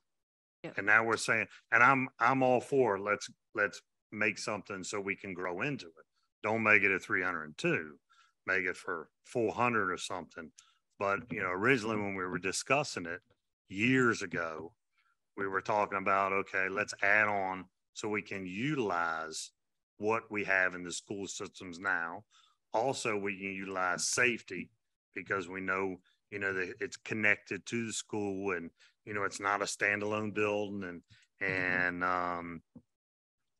of course, we can only supply the funds and have suggestions. And I'm not trying to tell the school board or yourself, this is what you have to do. I'm gonna say, these are the funds we have. And being in construction, I know what fits and what doesn't. And the more you go out and, okay, let's put it here, let's buy the land, let's do all the infrastructure, the water, the sewer, and then also on Dr. Herring's side, okay, now I've got to add all these staff members. She's still going to have staff members because teachers teach at different things, and I understand that. And so we still need to add staff, but we can utilize principals, assistant principals, and that's why we utilize a few people than having a standalone facility where now, and eventually we'll pay off a building, but staff is always, and it's always added costs, and every year it's added some more and added some more because it's cost of living. It's the way it is. So if we can keep some of that tighter, we can supply more things for the children and for the schools. And that's all I'm looking at. Not that it's a bad idea, not that it's crazy or anything else. It's just we have X amount of money to spend and this is our budget. And I would expect something to come from y'all going, okay, for 33 million, these are options. Cause from me at 46 or 48 million, I'm out. You know, just to be honest. I mean, I'm not saying it's not important for the schools. I'm just saying we have other projects we have to do too.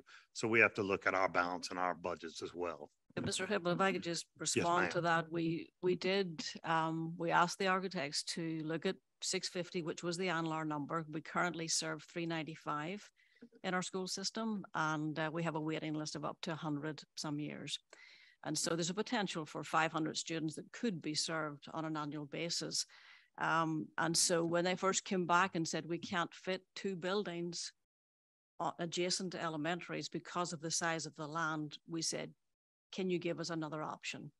And that's when they came back and they said, you can do 3 additions, but you can only serve 489 students. So that is actually one of the options on the table tonight as a viable option. But we won't, just realizing we won't be able to serve potentially all the needs within our community. If we add 3 additions and serve 489, we create 400 spaces in our elementary schools, and that could last up to about 10 years.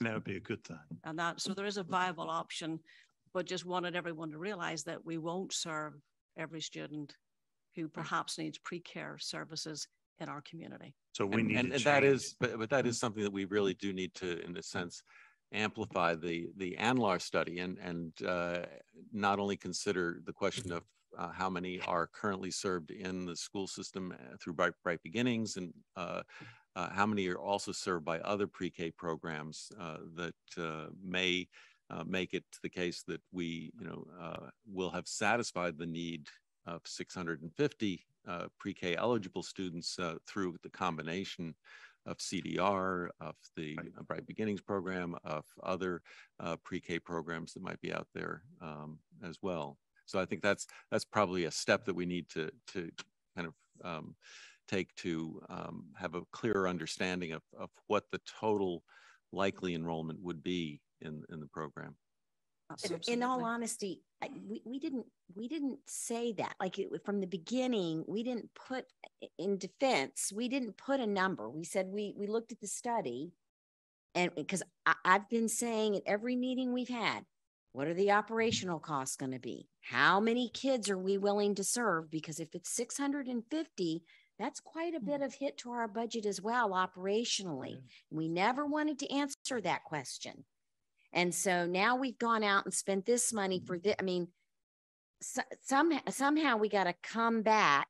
If that's going to come from them, or if we're going to give a number and say, here's where we're at, take it, and then let them do with what they are going to do.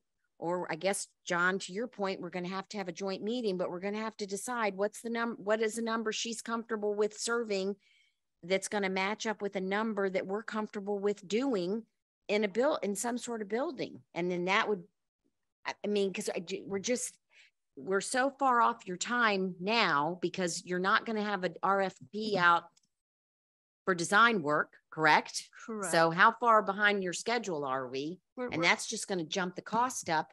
Yeah, but you got to remember too, we've been discussing this for years. darn near ever since I've been on the board. And this need. So it isn't something that I want to jump on right away, because I mean, I want to jump on it, but not right away, because it's been drugged for years. And John brought it up way back in the meeting, and he was saying, hey, what's the possibility of having buildings connected or standalone? And it never went anywhere. Well, we have to get it from the school board that says this will work or this won't. We can't sit there and say, y'all are going to do this, because that overreaches our power. No, but we can say we're going to give you X amount. We did, and that was at 33 million. But did we vote on that from here? Yeah, it's in the budget. Oh, that's true. Yes, thank you. So we then maybe you go back and say, this is what it is. But when we first started talking about it years ago, we were looking at doing preschool additions for $4.5 million a piece, 2 of them for $9 million. And here we are just a few years later, and we're pushing $48 million. At some point, we need to your point, we need to figure out what we're going to do here. And we have existing 302 children being served. Is that what you, 302? We have 395 spaces that are filled by the end of every year. And we also have a waiting list on top of that. What happens is a significant number of the spaces are serving special education students. And therefore, because of the requirement to serve special education students, not all of our at-risk students in the community are actually being served. So but I thought I heard you say that you were serving 302 preschool kids. That's in the annual report, but we have 395 and a waiting list normally at the end of the year. On our report, it says. And how long would you say the waiting list is, Dr. Hen? It varies each year. In a normal year, pre-pandemic, it was up to 100. So potentially the 500 that the 3 buildings would serve us for a period of time. And would meet the needs that we know actually exist in our community. I'm sorry, and how many elementary spaces did you say that would empty out? 395. And that you believe would get you through for 10 years? At low to moderate growth, yes. I think the purpose of this study was really, before we go out and ask an architect to design 2 buildings, we wanted to see what they fit. And when they wouldn't, we had to go back to the drawing board and say, what would fit or what options do we have? And really wanted you to have that information so that you're involved in the discussion with us, because this is a huge decision for our community about pre-K and space within schools. And that's why we wanted to bring that to you to actually hear and be part of. And I appreciate very much the sense that we need to be on the same page. We need to figure out exactly what we're trying to accomplish, and that we also have to recognize the realities, both in terms of demographics and finances.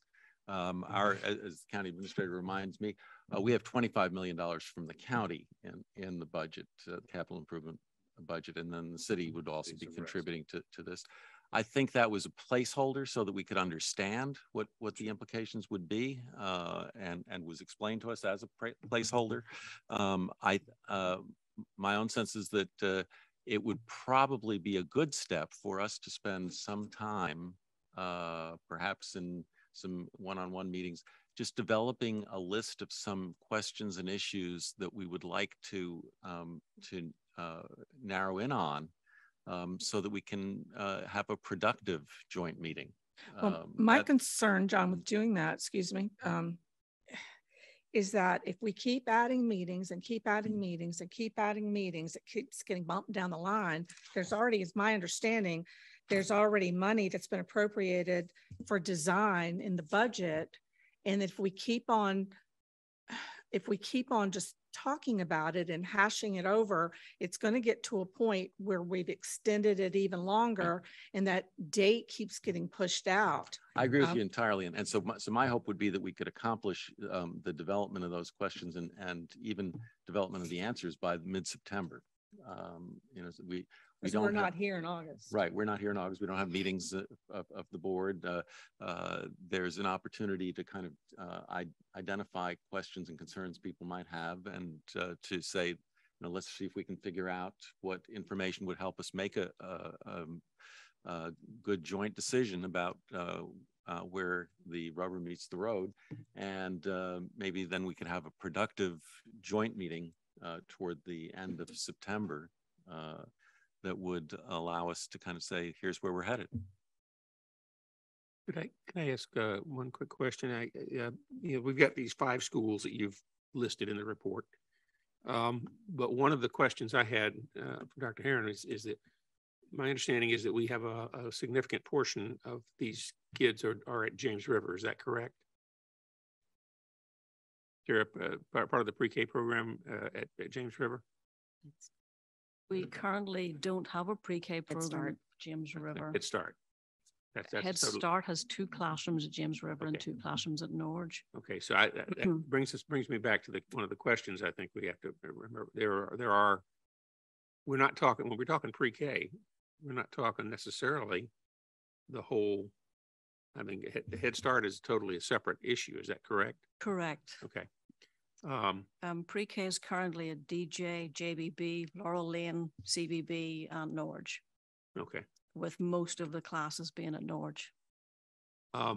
Then one of the questions I had when I just did some quick figuring on it, if it looks like the smaller buildings, you know, if you take it out on how many students how much money it's going to cost and how many students you're going to be able to accommodate, at 650 at 48.4 million, that's about $74,000, roughly $74,000 a kid.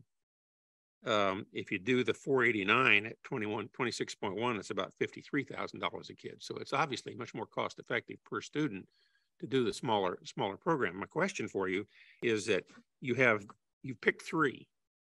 And I think the question I would come back is that it looked like from the slides, although it wasn't optimal, that you could do a fourth one at Clearbird Baker. If you did four of them, you could probably get close to your 650 and do it at a lower cost because you are in fact doing the smaller buildings. Has that been given any consideration, or was it just? I mean, when I did the math, if you use just extrapolation of the numbers, build a fourth one at the same cost, you're looking at 34.7 million for four add-on buildings. So that's in the ballpark of what we've already got, but it would accommodate all 600 and something kids. And I think there were some issues with the fourth site, but I'll hand back to. Okay. Well, before you go, I would be interested in, again, coming back to the question that I've asked since we began, what is going to be the operational cost for a 650 seat preschool? If it not for today, but just in the future, if we can just talk, we can talk about that. So absolutely, I can certainly tell you that we have staff and administration for 395 students right now. So to take it separate from that, it wouldn't be like a new school. Okay, if we have two separate sites, it could add more administration. Okay, thank you. Eisenhower, to answer your question, we had trouble finding space on the DJ Montague site. Yeah, no, I understood the GG Montague. I was talking about Clearbird Baker. We could study that. I think it probably would still be tight. Okay. We are showing one on Clearbird Baker, and you're saying Up one there. Yeah, either double it or put another one there. I think it would. Okay, where were the three that you were proposing? I thought I Clearbird Baker, Norge, and Layton. Norge, Layton, and Clearbird Baker. Okay, then what about? If you were to add a fourth school, I mean, I would think that you would want to give some consideration to James River Elementary School because there is more some land there that schools do have, I think. And when you think about where the population that might be served by the pre-K program, you're not including Laurel Lane or Matthew Whaley as sites. I would expect that those three elementary schools would contribute in their attendance zones a number of kids who would be in that pre-K program. But you already have Head Start classrooms there, so you get two classrooms then. So, but would you take Bright Beginning? Would you then move those? What's the advantage to having Head Start at James River versus Bright Beginnings? It's a separate program, I understand. But you already have classroom space there for pre-K. Right? If you were to say, we're not going to have Head Start in here any longer, we're going to move this program to Bright Beginnings. The original agreement with Head Start, there were 4 rooms in the county side of James River. And then at some point, there was an agreement to put 2 in Norge and 2 at James River to serve the population that they were serving. So rooms exist, but currently it's in an agreement with the county and school system that they would have those 2 rooms at James River. How long is that agreement for? I wouldn't need to get the information. Okay. Because if there's already if there's 4 classrooms there, then why would we not do our pre-K program there? There are 2 classrooms right now.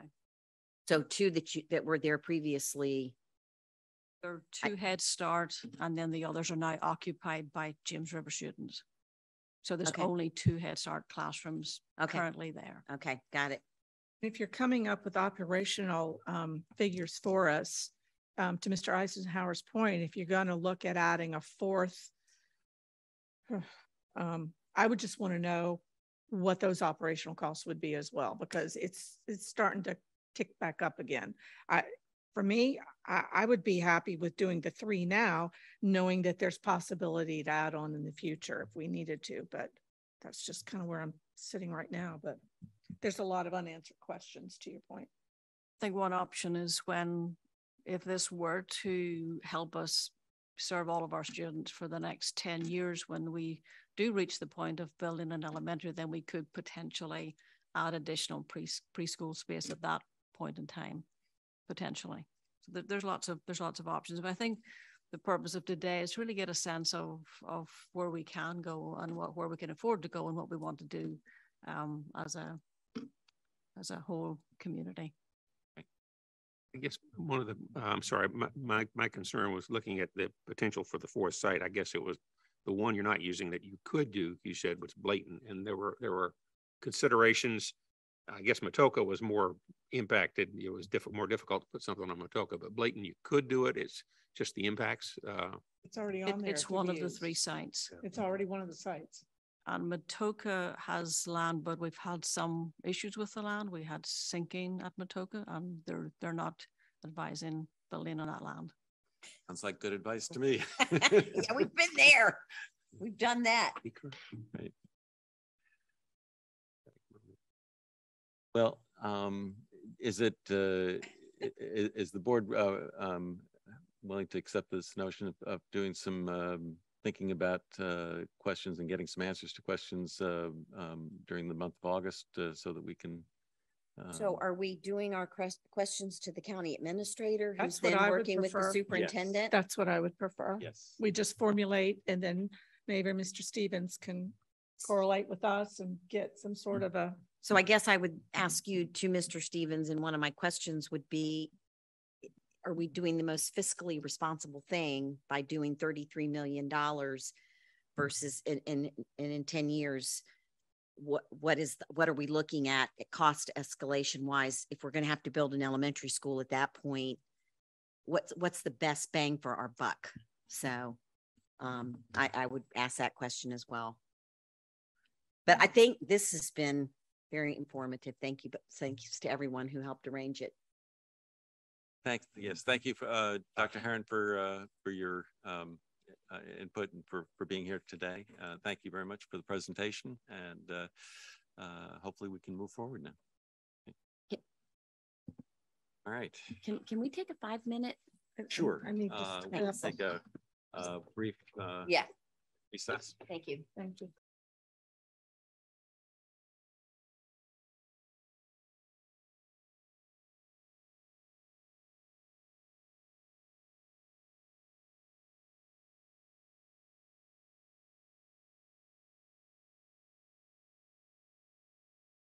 Call the board back into session. Our next board discussion item is our business investment grant program.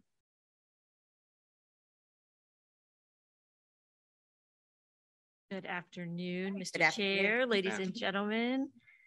As you know, the current budget includes $100,000, $50,000 per fiscal year toward the establishment of a grant program.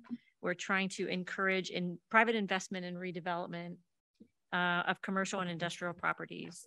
Similar grant programs are being utilized to varying degrees by most of our surrounding localities. In order to ensure grant funds are used for the intended purpose, staff would propose that applicable qualifying improvements be required to be shown on an approved site plan, and any grant award be made following verification that those improvements have been made. Some examples of qualifying improvements would include replacing non-conforming signs, installing additional landscaping, additional parking, sidewalks, site lighting, facade renovations. Due to the limited funding available, staff also proposes a maximum grant award of 50% of the qualifying expenses not to exceed $10,000 per project. We would like the properties to be vacant prior to the qualifying project, and that the projects be located along community character corridors as noted in the adopted comprehensive plan. Similar to when we operated the enterprise zone program, projects could be done anywhere from the past 24 months or be in the site plan review stage or construction stage. The grant monies would not be dispersed until the project was completed. If desired, we could expand the program to include properties zoned for business or commercial, even if they are not fronting a community character corridor. The application and detailed guidelines will be available on the county website and on the economic development website.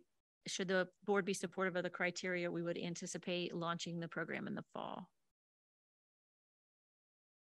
First of all, thank you very much. I hope that this amount will increase as we move along in our budget and we have more funds available. Do you know what you mentioned other localities, what type amount of money they give by any chance? I don't know the total amount of money. I know in some cases, and don't quote me on this because we've spoken to a lot of people, but I do think it's the city of Williamsburg has a sort of a grant amount in the budget every year, and it's for all of their grant programs. They have multiple programs. So it's a little bit like first come, first serve. If you're applying for this program or this program, it's all coming out of the same pot. The monies just last until they last. I don't know what the total amount of that allocation is. Okay. And then I'm wondering, did we speak, because it sounds, these sound like good parameters to me. But did we speak to any businesses to say, what do you think of this proposal that, could you operate within these parameters if you were to apply for a grant? We didn't. We spoke to other localities about their programs and what feedback they've gotten, but we haven't gone out to propose this program to any of the county businesses. Okay. And the other localities, this is the type of parameters that they have as well? Yes. And with one exception, and that is in many of the cases, they are requiring the businesses to apply for the money before they even start the design phase. And we had included in our suggestion that the design could have happened, the construction could be underway, but grant money just would not be dispersed until the improvements were made. It's been our experience in a lot of cases that the businesses would like to get going and they kind of get moving on their project, knowing that they're interested in doing it. So we didn't want to add that sort of undue burden of planning far enough ahead to get an application or something approved before you could even get started on that. Okay. Thank you. So thanks for that, because I think that's important. And I think it's important to point out, just as a reminder that, a lot of times, for instance, community character corridor, Jamestown Road, we're having a business, Frothy Moon is doing what was formerly a landscape business. And they're making quite an investment in the community when what was allowed by right could have come in. What we're doing, because they're switching around what type of business they had. For instance, something with an auto repair or something could have come in and would not have been subject to the same things that they're subject to. And so they're trying to put in, they're trying to make community corridor and so, but it's can be quite an investment. So I think, again, that's just why I say that anything that we can do to continue to enrich this type of program, I think is important, but I am thrilled to see a start. So thank you for your work on that.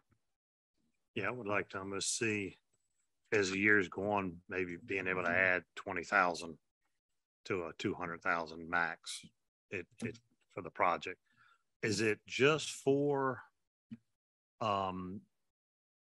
new business, or can businesses that have been in the county, if they want to change something, can they apply? Because, a lot of times we'll do something for a new business and we'll have a business that's been here 30 years and go, all the taxes I paid, I'd like to have a sign too, or, so it kind of tells our business that have been existing so long, you're not as important as this new one here. And sometimes we forget about that. So as this is proposed, it would be for a property that had been vacant. I mean, a building, that had been sitting there, and we're trying to encourage somebody going into an existing building, an existing business that was expanding and relocating into a larger building that had been empty would be eligible as this is written. We could certainly talk about eliminating that. I think what we want to sort of, because of the limited funding, we would like to get away from maybe resurfacing parking lots or getting an updated sign on the side of your building. Not that those don't make great improvements, but there's not really enough money in the till to start doing that as a sort of the nature of the project. Right. So yeah, open to suggestions if we want to take off the sort of vacancy requirement. We just need to think about how we're going to get meaningful exterior improvements that might be additional to, you know, maybe basic maintenance. And I like what you're doing because we're always asked, the citizens are always asking, why don't you do something to fix up this building or put somebody in this building? And we keep telling them all the work that your group's doing in order to try to get the people into those buildings, but they got to be able to fit into that structure. You just can't go, you're going in there. But also, you know, just as we move forward, remembering all the businesses that are here, and maybe we start a program that, you know, they've been putting tax money in the till for years, and hey, we know you're here. I know a lot of them. I heard when John Deere came in and got all the tax credits and didn't even make the 5 years and were gone, and a lot of the businesses that were here went, I pay all the time. They come in and wave the flag and all that, and we give them everything, and the ones that are here supporting the county don't get anything. So just for the, you know, for the future, I like what you're doing because you're trying to take the old buildings that are run down and not being utilized and say, look, if you go in it, you can apply for a grant to possibly make it look better. So it's a good job on that. It's solving one of our issues, but as you know, we always have more. Not all of them right now, maybe, right? I just wanted to tag on and thank you. You and Chris do an amazing job with economic development. So thank you for all you do and keeping us updated with everything. And I'll provide a little update later on the small business relief grant program that Chris has information for me on, but thank you and appreciate you being here with that update. So I just had a question about marketing this program. Are you going to do that primarily through commercial realtors, or how's the word going to get out to people who might be thinking about looking for a location to open a business? I mean, the information will be on our website, and everyone that we come in contact with, which, you know, is laborious and not like a broadcast, but we do have people that call us on a very regular basis asking what incentives are available. So I think that the word will get out pretty quickly, and also the other communities have them. And so we have also a number of businesses when they move into the community, cite those other programs, trying to get them through our office. And of course they're in a different locality. So I think that the information will travel. And of course we are always trying to think of ways that we can get information out to the business community, because that's our primary audience. Great, thank you. Anybody else have any questions? Thanks very much, besides. Thank you. All right, we'll now move on to Consolidated Waste Study Review. And I think Grace Boone is going to be talking about that. Oh, I'm sorry, Cassie Cordova. Cassie, who already brought us a nice gift. Yes, thank you. Would you like to say a word or two about these? So those are purple buckets for our glass recycling program.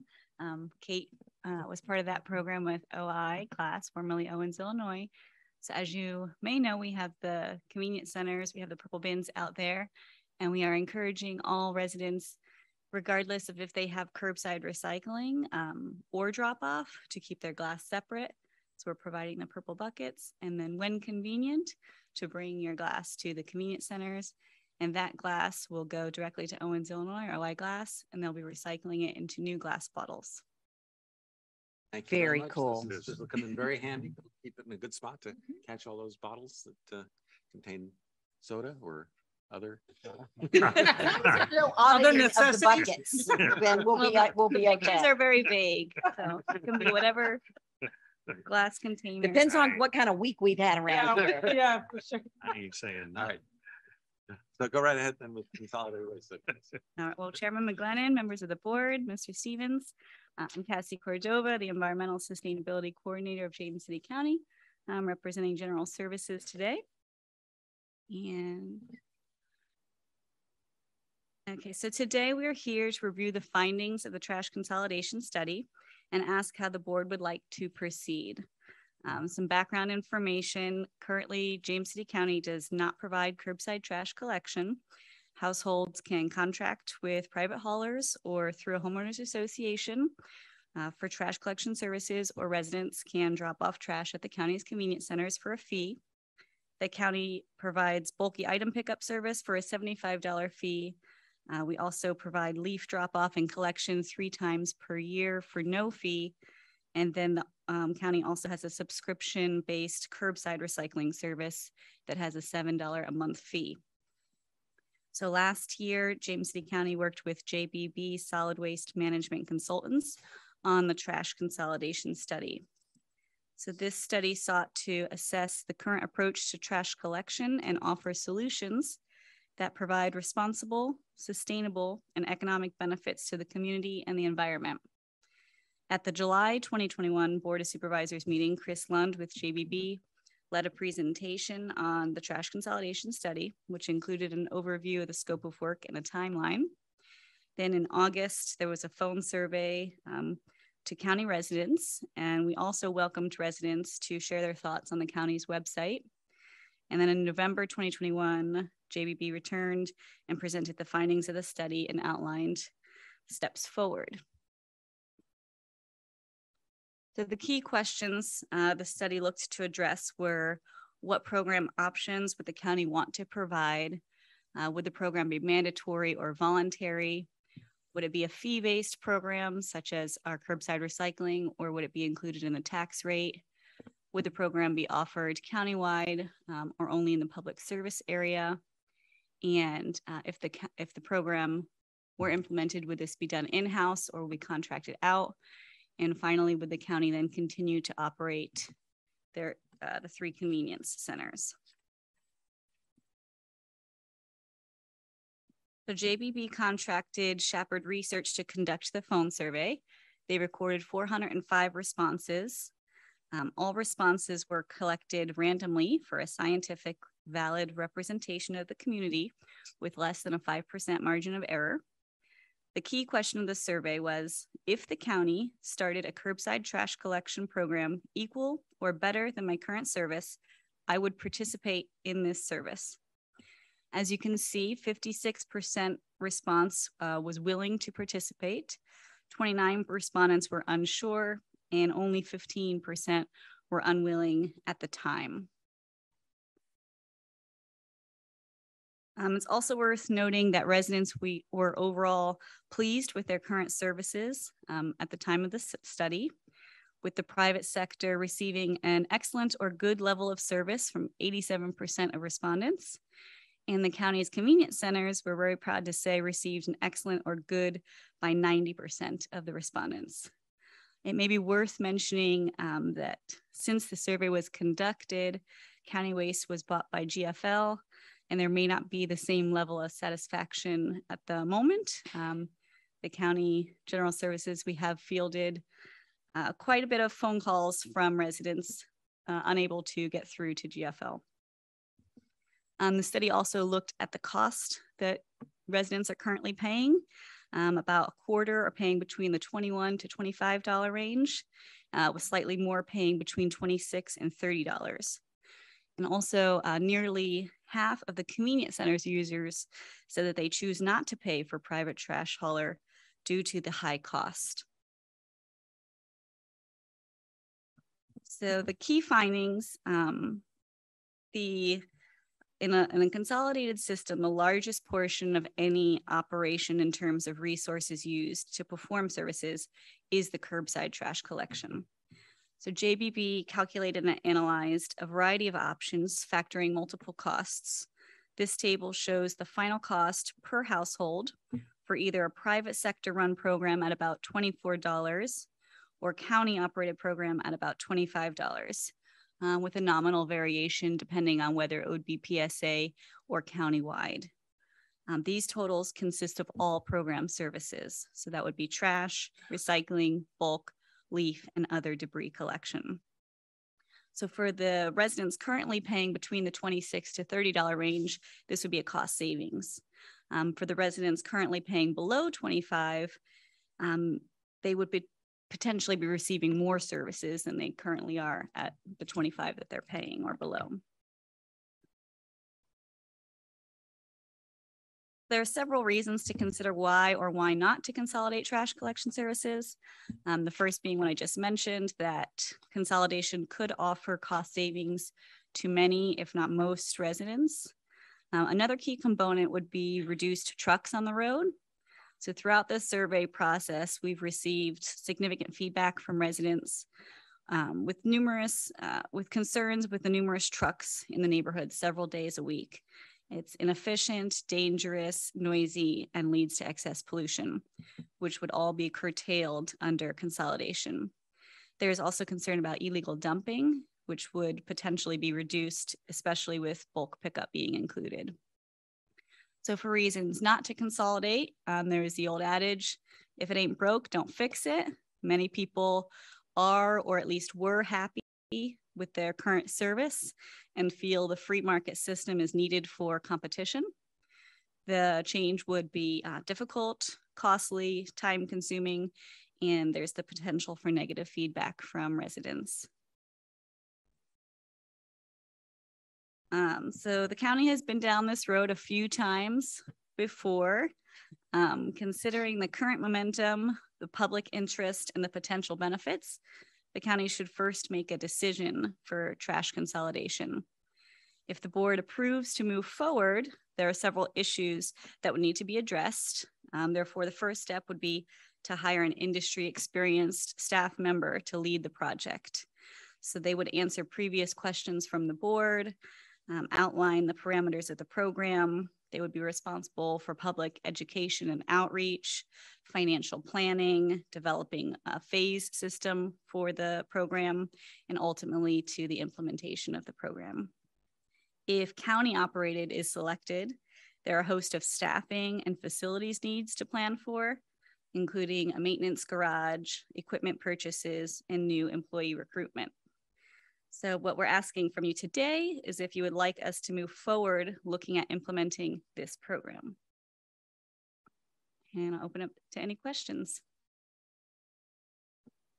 Could you go back to the slide that had your the costs, you know, for either a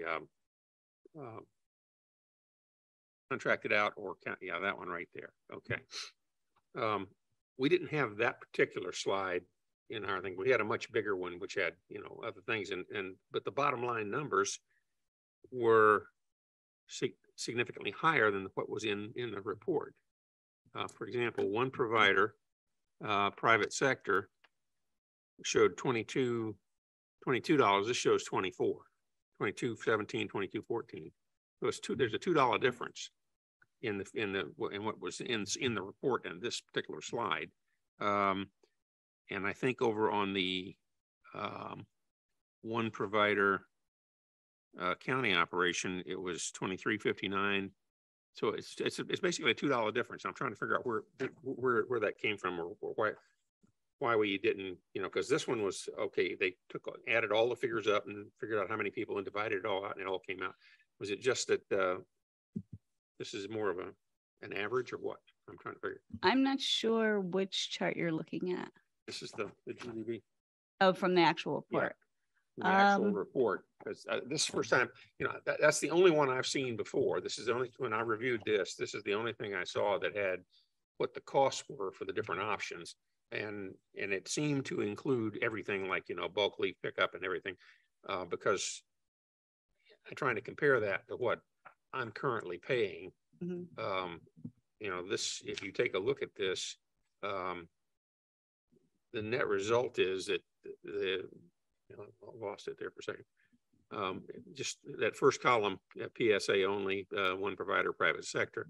I'm currently paying $7 for the recycling. I don't do any of the bulk stuff. I just have my guy mulch it all on my lot. But I'm paying $23.75 versus $13.17 for just the trash pickup. So it's a significant difference. but I'm just trying to figure out, well, why the numbers from this report to this slide? Do you have any idea? I pulled this particular slide from JBB's final presentation to the board. Well, so I would have to go back and look at that's probably a little more, if that's our final presentation, this is probably an update on what this was done, because this was December of 21. Mr. Eisenhower, I believe, I'm on page 37 of the report, and they had the 1317. Okay, let me go back to that. Was 37. that where you were looking?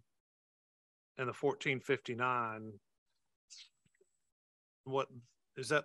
Did I get to the right chart? Yeah, see, yeah, that works out for the 1370. Okay, that's correct. But what I'm looking at is the bottom number, all program services. That's what the report I'm looking at had, when you sent us, was on page 41, table 941, total annual costs, and it broke it out by one provider or two districts, private and county operations, and gave you the figures all the way down per month for all county services consolidated, and it was different than. I see where you are at the bottom of that. They've got $9 for all counties, for the other county services, 1317. And so that's where your number is $2 different. We'll find that out. Okay. Again, what she pulled here is from their presentation last fall. So their presentation should have come from this report. And I'm sure there's a good answer to that, but that at least gets us to where you were looking, and we'll get an answer for you. Okay, I was just trying to make sure we had, a pretty firm figures on it. So. And I wasn't sure if you were, that had everything included until yeah. I mean, this chart is very helpful in that, we're $2 off, but we're $2 off all the way across. So it's comparison between the different options is still a relatively the only thing I can think of is the $7 recycling cost is based off what the current cost is. Mm-hmm. But if this were to be consolidated, I know that figure would potentially change. Mm-hmm. But that would make me think that it would go down and so not up. But I know that $7, there was, some leeway on that one, but I'm not sure what the $2 difference is. See, we'll clarify, and it could be, in the other services itself. It's the second from the bottom line on this says per month for existing county services, $9 across the board. Whereas this one, the recycling cost is $7. That's where your $2 difference is. So I don't know what the addition is. Well, good. So it says specifically existing county services. Okay. We were thinking maybe it was, other jurisdictions around us, but we'll go back and definitely look at that. All right. Thank you. I'm sorry. Go ahead. Oh, sorry. So if we went with the county option, you would be paying for bulk leaf pickup, whether you need it or not. Or if you prefer to take your recycling up to the convenience center, you'd be paying for that, whether you do it yourself or not. Yeah. Essentially, yeah. Somebody spoke to at one point was, essentially paying for schools, whether or not you have children. No, it's paying for education is different. I'm sorry, I don't agree with that. So, yeah. I have a lot of people up my end of the county who prefer to do it themselves. And they also, to some of the points that you made, prefer letting the free market and private sector take care of their needs as opposed to the government running yet one more program. Just letting you know some of the comments that I've heard from folks, and I hear from folks. So one of the questions I had is, we are now having to pay extra money because of the trash on our roads, which, I don't want to go after the little guy, because I think, I know there's been some families that have been doing trash pickup in this area for a very, very long time. But I've also been behind those trucks, and they're not, if they're regulated, I don't know who's regulating that, because and Centerville is terrible. The path down to the Jolly Pond Convenience Center is awful. It's just littered with trash. So that to me is one of the main reasons where, I would like to see a true garbage truck on the road picking up the garbage. I just, the amount of trash in this town is just, I just can't get over it. Is there a regulation on the trucks supposedly? Well, if there is, I don't know if there is or not, but they're in the back of pickup trucks with little tiny nettings that do not, they're not on there. I mean, I see it. They come through, I'm behind them. So, the other piece I have to say is that I get tremendous amount of phone calls every time there's a storm event, because we do not provide pickup. I mean, we've done things when we've needed to, but that's been at a cost that we were not anticipating. We should say that our neighbor does, York does, because they do have this type of service. So included in that is the bulk leaf and other that they do provide, because we get a lot of feedback when we have a storm event and we do not offer that service. So, so you're asking today for us to say yay or nay if we're wanting to go to the next step? Yes. Okay. Because it's been basically 1 year since, the study started. And so the next step really is hiring that person to look into these questions and concerns deeper and trying to come up with the plan and framework, as Cassie had said. So have you landed on whether you would go with the full county or just inside the PSA?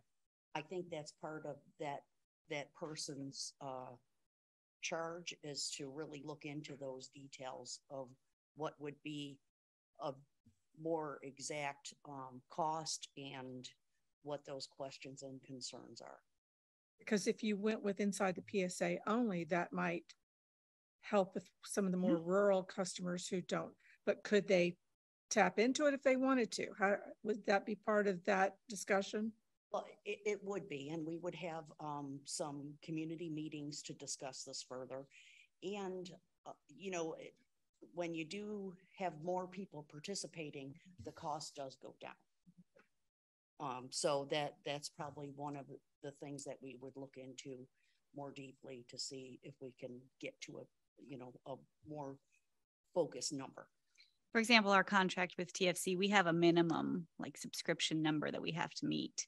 So it could be something like that, where it's not our recycling is opt-in, but it could be, I suppose, opt-out, as long as we're maintaining a certain number that they either. There's a lot of folks that I know take their stuff themselves and they take their recycling with them, for that. Okay. Go ahead. So I know Mr. Hipple is just wanting to jump in. I can feel the energy right over here. I'm feeling the energy. We're getting it all in before you do. First, yeah. I'm paying $32 a month for two. So one question, is this based on 1 or 2 pickups a month? A week. This would be, I believe, bi-weekly recycling and weekly trash. Okay, great. And oh shoot. How many cans? No, what just went right up. So his energy zapped right out of me because I knew he was wanting to jump in. Well, there's a couple of, you're not going to please everybody regardless of what we do. But we try to please as many as we can. I do like the fact that it would be less trucks on the road. I worry about our haulers that we're using now. And I still think that, if we go whichever way we go, we need to try to bring them in and educate them on something else that they may be able to do, or ways they may be able to make a living if we, cut their way of living out. I do like the fact that it's lower cost to most of the citizens that are being picked up now. I was just in a neighborhood that I'm getting ready to do a job right here in town, and the guy, I said, "Oh, here comes your trash truck." He said, "Nah, there's 4 different trash companies that come in here today, and they'll be in here today, and then there'll be another group in here tomorrow, and then one in here Wednesday." And he says, "This guy picks her all around me." but then pick mine up.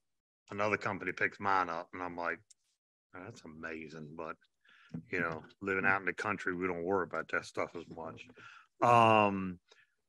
If it is something we're going to do, it almost has to be mandatory countywide to make it work. I think if we do the PSA and then say maybe you and okay, because you drive out of the PSA, you may go 20 miles and still be in the county. And I don't think a provider is going to look at it and go, well, I'll go 20 miles over to this house and then drive all the way back and get in my route. And I think if we do it, I'd like to see it in-house. Grace, that was a question I was going to ask you because I know it'll fall underneath you. How, you know, and I see with having someone in there to set it up and, okay, this is how we're going to do things and everything else is going to, because you would have to have somebody under you to, hey, you're in charge of trash. And is that something that you feel comfortable with as far as your staffing and all that, hey, this is just another item that I'm just a little bit bigger. Grace's eyes are getting big. Well, you know, I have thought about it, and I think that it would be a new, interesting venture. Do I think we could do it? You know, recycling was a lot. This would be multiplied probably times 100. But I do feel if we had the resources up front, and you know, it's hard to say that in this environment right now with trying to hire people in general. But this is a multi-year process. This isn't something that's going to happen next week. It's going to take us time to really, you know, search for someone to make sure we have that right person that has the background and the experience of really bringing something to you all that we know is a solid program. So, you know, I live in Newport News. I have that service now. And is it nice? Yes, it is. But, you know, my personal opinion, it's really up to you what y'all want to do, and we'll take that's quite a personal opinion. You know, I'm not the one that has to answer all the questions and concerns of the citizens every day. I mean, we do field a lot of questions, but I look to y'all. I noticed with the last incident we just had when the company switched, no one's answering the phone. No one's returning calls, can't get a hold of anybody. They're not picking up my trash. And with a county run, you know, if somebody calls, we're going to call the county administrator and say, hey, what's going on? And we'll put something out. But when we have a provider, if the provider just sells, we're at their mercy. If we're doing it countywide ourselves, then all the programs we have in the county are top notch. I don't care where you look in the county. Everything we've got in James City County is top shelf. And I think that this would be another thing, if we were to do it, would be another top shelf trash collecting. And I wish we'd have gotten more response than 405 people out of 78,000. It'd been a lot better to, you know, figure out what we want to do. You're probably looking at, with everything on here, with ours, you're looking about $350 a year to collect everything and do everything we're doing. And that might help people with what they're paying now and the gas rate, you know, going to the dump where we're at is not a cheap treat to go down to the dump. And I have mine picked up because I'm just not going down there if I don't have to. And so it's not bad. You know, and it may be something we can look at through the years that it comes out as a, you know, people want to pay it twice a year or something and they pay half in tax season in June and pay half in December or some other way we can deal with it. But I just wanted to tell you that if you spread it out like that. That GFL situation is, we talked to several people at NACO. It is an issue everywhere. Everywhere. It's not that just same company. Yes, not just James City. Wow. See, and that's why I'm thinking if we had it ourselves, I mean, if we're going to go this step and pass stuff from the citizens, or I want to recycle. I just hope when we do recycle, it doesn't get thrown away like some of the stuff does. That's what I hear a lot of. People aren't convinced that it goes where it's supposed to go. But if they have the ability to recycle, they're happy. And if somebody picks up their bolt, I mean, we get a storm and first thing we get are calls. You picking this up? I put it on the street. No, we're not. We'll pick it up for a fee or, you know, that sort of thing. So I think it's a tough decision because there's half of them are not going to be happy and the other half are going to be. And that's all. I guess that's why we're paid the big bucks, y'all. So would you be taking bids from companies or? I think that's part of the process, Ms. Sadler, to see if we're going to manage the program, but we're going to contract it out, or if we're going to buy the trucks and put the infrastructure in place and build the facilities that's going to be needed to manage the program. So do you think it's something that you could start with contracting it until you got further into it and then built on that? I think it's a possibility. We'd have to really sit down and think about the pros and cons of what that looks like. Only problem too, if you start something like that, then it'd be, well, this is working pretty good. We'll just leave it. You know, where if we go with the start and say, we're gonna do this, we're gonna head it up, then we'll start building. And I'd imagine it's 3, 4, 5 years out to get it up and running before we ever get to this point. So it'll be a lot of work to get it up and running. But once again, our citizens are expecting us to provide top quality service for the money they're paying. So I would made some notes here about Michael. I say one thing, if you want my opinion, you just beat it out of me, right? Yeah. Let me start hitting that. We're going to give, I mean, you're going to get it anyway. No, you made some very, very good, very valid points. I really appreciate that. I think the decision today for us is to give them, yes, let's press ahead with this. Doesn't mean that it goes either way. That it's been formed. You know, there are lots of different things. Exactly. You've made some cogent arguments about some things. One of the things I'd say is that the benefit of going forward is that I think it'll boost our recycling. Yep. It will give me the opportunity to use storm stuff, which I never have before because of you know, costs and everything. Yep. So I'm going to get actually increased services for less money and probably more accountability.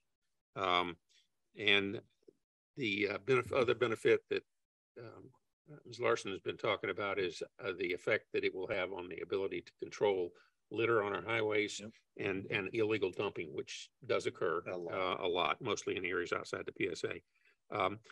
Whether or not we do it as countywide or just PSA, you know, I think I like your argument for doing it countywide. I like your argument for doing it in-house. Another argument I would put forward is I think it would be a very best way to do it would be to make it part of the tax rate. You know, or bill it with the taxes, so that when I get my taxes, I get my annual $300 or whatever it is for trash service. Yeah. Something that would make it as simple as possible for us and the citizens. Yeah. I know the biggest problem I've had with converting over to GFL right now is they have had a hell of a time getting my billing straight, and you have a hard time getting a hold of anybody to talk to who has the ability to make any kind of a decision. So I'm very much in favor of proceeding with giving them the go ahead and start proceeding with this, which says, now let's start taking a look. We know we're going to go this way. Now let's start taking a look at how we want to tweak it and what we want the final package to look like. And that'll take a while. Yep. And like you said, if we decide to do it in-house, it's probably going to take a little bit longer, but I'd rather do it slowly and do it right. Yep. Than to rush into it. And I have very, you know, contracting is nice, but I have concerns about exactly what happens when one company takes over another. Yep. So, Grace, I'm concerned about billing with taxes. That might be a burden on people. Would be for me to put a big chunk all in right when you're paying the rest of your taxes. So I know a lot of people would probably prefer to pay monthly. Well, you could have that option. Right. Right. I know, Grace, you've got a long time with us, and so you can't retire anytime soon. I know that I look young, but I know you have many years with us. You got to stay. Are we aging you, Grace? No. So I'll put my marker down, and I'll tell you that I think we are way behind in offering this service to county residents, and that we ought to move ahead. It's my understanding that because we don't offer municipal trash collection, we can't impose limitations on burning of trash in some areas. And that includes areas that are inside the PSA, very much so.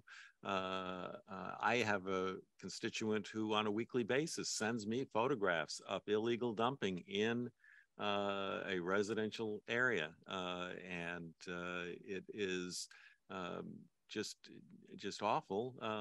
But you know, it's a long way to the landfill, and just not something that people feel like they're going to do. I think that this will be a cheaper alternative for an awful lot of people than the service they're contracting for right now. There are all sorts of issues that we have to deal with in terms of, you know, existing relationships with homeowners associations and particular carters. But Mr. Eisenhower talks about the billing situation. I billed with a local carter 30 some years ago, and then he was bought out by a small regional firm, and then they were bought out by another firm, and then ultimately it's now a big national firm. And I get my bill, and it details every aspect of it, and it has a cost for that, and then at the bottom it says please pay twice the amount. I've suggested to them that's probably not an accurate billing system, but haven't heard back from them yet. So I think that all that makes perfect sense. I think us providing the service directly is preferable, and especially when we think about labor costs and not so much labor costs, but staffing of these trucks. The new equipment requires one person and is mechanized. You know, we can certainly do that as well as other folks. Providing bulk pickup is a real benefit for a lot of folks in the community who compare us to places they've lived before or there are neighboring communities. So I think there are a lot of reasons to move forward on this. You know, I am happy to think about whether we bill for this particular service or include it in the tax rate. You know, that's not something I feel very strongly about. But for some people, it may be a benefit to having it in the tax rate, because then it becomes part of their deductions if they're still doing deductions on their income tax. Fewer people doing that nowadays, I guess. By and large, I think we ought to be providing it. I agree that it would be preferable to do it for the whole county. I think we either do it or we don't, because the challenge becomes one of, if you make it optional for folks outside the PSA, then you're really increasing the cost of providing the service, because you're passing by a number of houses that are not getting the service in order to reach the ones who are subscribing. So I guess my bottom line is, let's move forward. Me as well. Me too. And I think for us, we'll work on a position description and have that back in September or October to create a position so that we can, you know, Cassie and Grace have carried us a long way, but they have other things I need them to do as well. And so we want to get somebody that can be that expert for us and carry us forward. And did Peg come here to support you today? She did. Thank you, Peg. Now that is who you would get the consultant with, because if anybody knows about the trash, it is that woman right there. So yeah, thank you so much. Thank you. And I just wanted to say, for those of you who I haven't spoken to on the side, thank you again for your support for the general services bill. Absolutely. Well, we definitely need it. And yes, thank you for putting up with the facilities you have available to you at the moment. Yeah, we're hoping the big bad wolf doesn't come blow you down anytime soon. All right, we now move on to a memorandum of understanding with Accra, Ghana, and Mr. Purse. Yeah, thank you, Mr. Chairman and members of the board. James City County staff was fortunate to connect with a prominent scholar and author, Kojo Yanka, during one of his book tours. The book, From Jamestown to Jamestown, highlighted the historical connections from Accra, Ghana, the Jamestown Castle, and the first permanent English settlement in Jamestown in James City County. For his work on that book, a proclamation was delivered that honored the shared histories and united futures of our localities on January 18th, 2019. Since that time, staff has been in contact with elected officials and local representatives from Accra, Ghana, and has engaged in preliminary discussions about making a more formal connection in order to enrich our cultural understanding and broaden the cooperation and to encourage goodwill between our two localities. The attached resolution is a first step in acknowledging and expanding these exchanges and promoting a mutually beneficial sharing of ideas. Staff believes there are ample opportunities to broaden our cultural and educational opportunities for our community, particularly with respect to coordination with the Jamestown Yorktown Foundation, our local government, and then the Williamsburg James City County school system. Similarly, staff believes these ties with our tourism industry can benefit the localities and offer opportunities our citizens to engage with businesses, commerce organizations, and to broaden the reach of both of our regions' shared historical connections. All that being said, the representatives from Ghana have been very excited about us bringing this forward. They've been constantly in communication with Latara Rouse and I, our Director of Communications, and we're really excited to have this in front of you today. So with that being said, staff recommends that the board approve this resolution. I would also point out that the current United States ambassador to Ghana is a local native from York County, whose dad taught for a number of years at William & Mary, and whose mother still lives in York County. Yeah, we've reached out to that office and hope to make that contact as well. That I'd move the resolution. Motion to approve the resolution. Stephen, please call the roll. Ms. Sadler? Aye. Mr. Eisenhower? Aye. Ms. Larson? Aye. Mr. Hippel? Aye. Mr. McGlinnan? Aye. Motion carries. Okay. Very good. So that now brings us to board requests and directives. Maybe you want to kick us off? Pass. Pass. Oh, goodness. I have a list, so I'm glad y'all passed. Oh, my. We thought you would get the It's hint. our turn, Michael. Sorry. Very briefly, Mr. Stevens and I attended the National Association of Counties meeting the past few days. It was very informative. I hope that we can bring some information back to you that we learned. Just a few things I'd like to highlight, just 10 or so. It won't take long. No, I'm kidding, totally.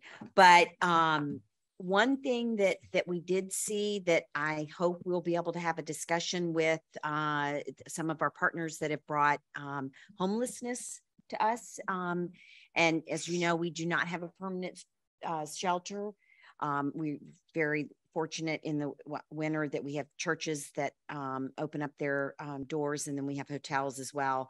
Anyway, there were these temporary I don't know that you would call them temporary, but they can be broken down buildings that are broken down into 7 pieces. They're heated, air conditioned, locking doors.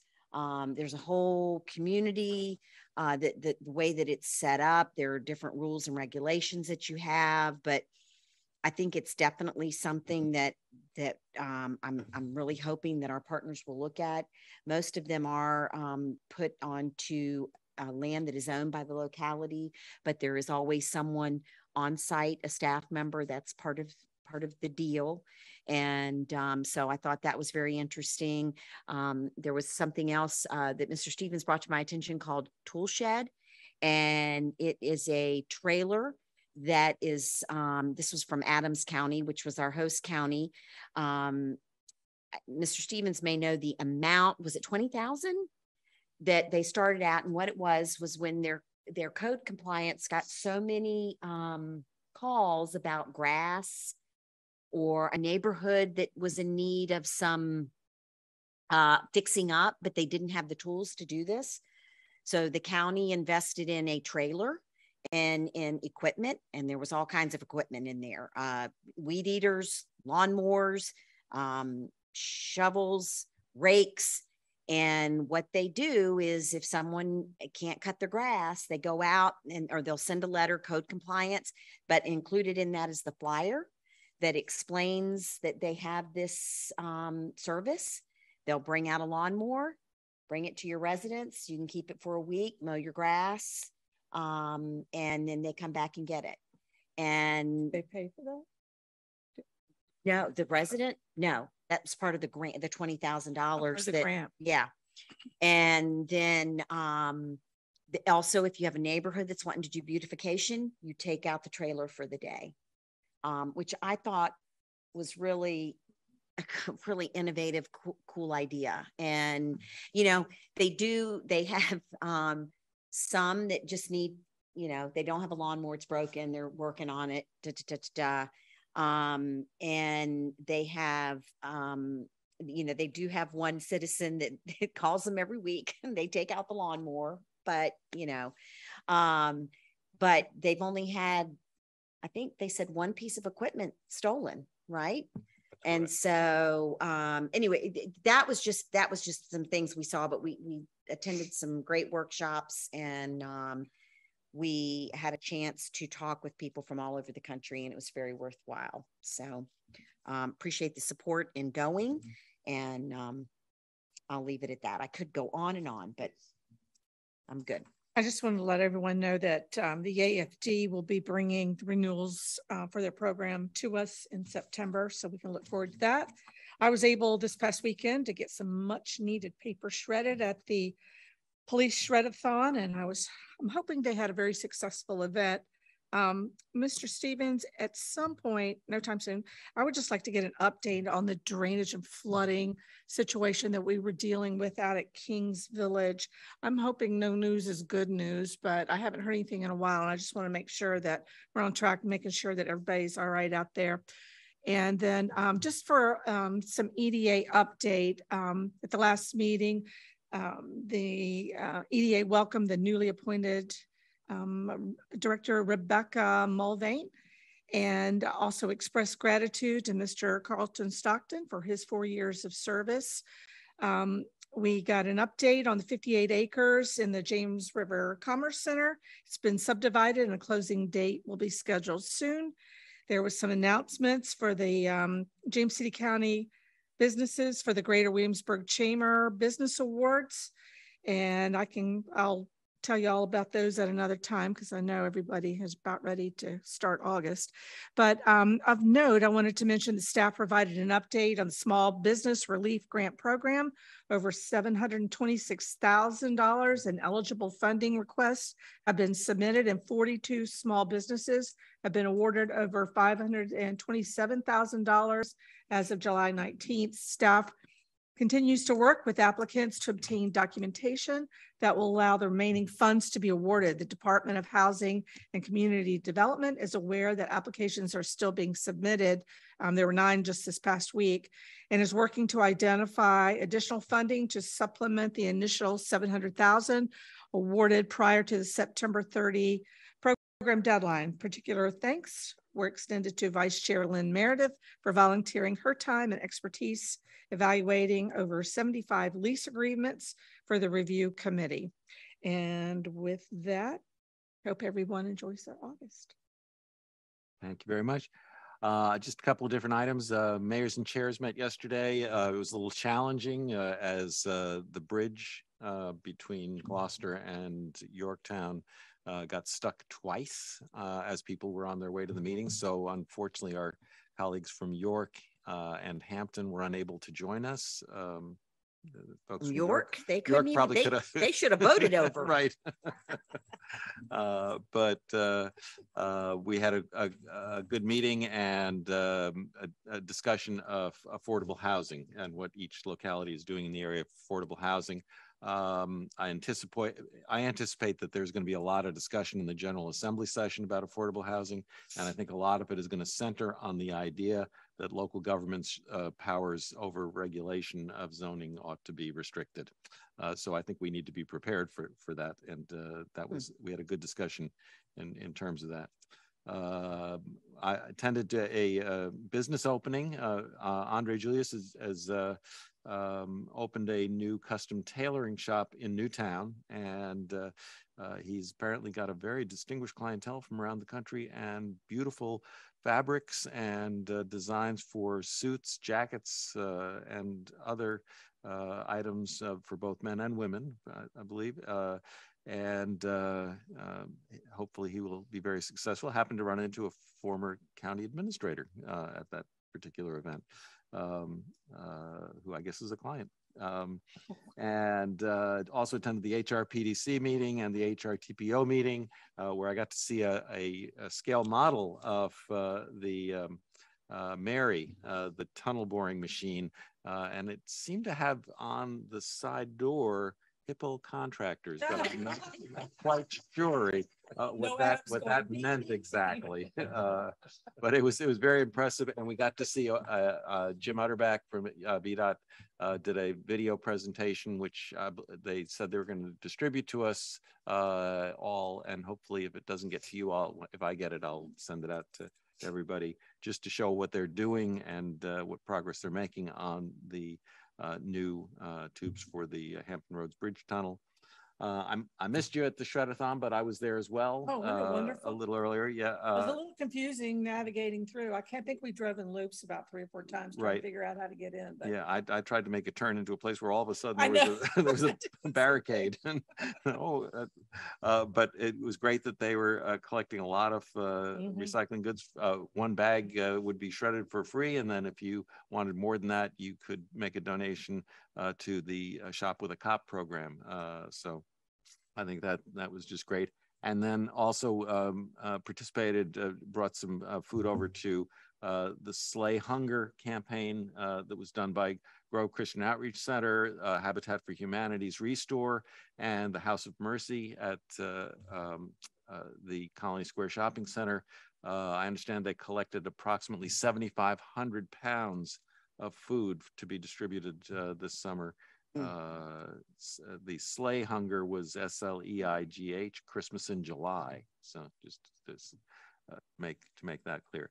And with that, lots of other things going on, but I think I'll stop with that particular indication and turn it over to the county administrator for your report. Thank you, Mr. Chair, members of the board. One item or 2 items, I would just echo Ms. Larson's comments on NACO. I think it was a lot of information. It was 3 or 4 days of a lot of wandering around, of sitting, of talking, and the experience of interacting with other like-minded people providing services to their community across the country really is a unique experience. It's hard for me to quantify the value of that, but we sat with a group from Hawaii that with millions of people in one city and small to Big Island with a couple 100,000. We sat with a gentleman from towns in California of 15,000 in their locality, really split by a mountain range. And I just tell you, it's a lot of value that comes out beyond the sessions and speakers, but it was a very good conference and would encourage your attendance if you're able to work that in the coming years.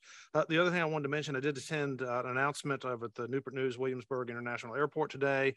They announced Avelo is coming. It's a low-cost carrier, similar to others in the region, but they'll have direct service to Orlando and Fort Lauderdale, and their schedule appeared to be a couple of days a week, so not daily, and would start their service in October, November timeframe. And so I did go on the website. You can look out there and book, and a round trip, at least in November, to Fort Lauderdale was $150 leaving on a Thursday and coming back on a Sunday. So if their pricing will stay that, I feel certain they'll be successful, or at least have ridership. And again, I'm excited that the airport has this company to announce that they're willing to come here and provide service.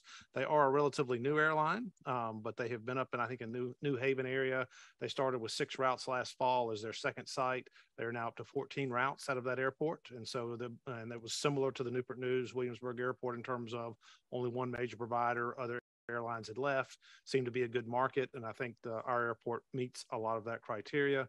There are some local funds to help with marketing. The airport has funding they're putting in first, and then we're putting some of what was the leftover raise funds. And I think the number is in total about $300,000 to help with marketing. So it doesn't go to the airline, it goes to market their service. And so you ought to see the Hello Avelo marketing ad coming very soon, and would encourage you to send friends and others and take a trip out of our Newport News Williamsburg Airport. So pretty exciting times, at least at the airport today, and a lot of effort to get them here.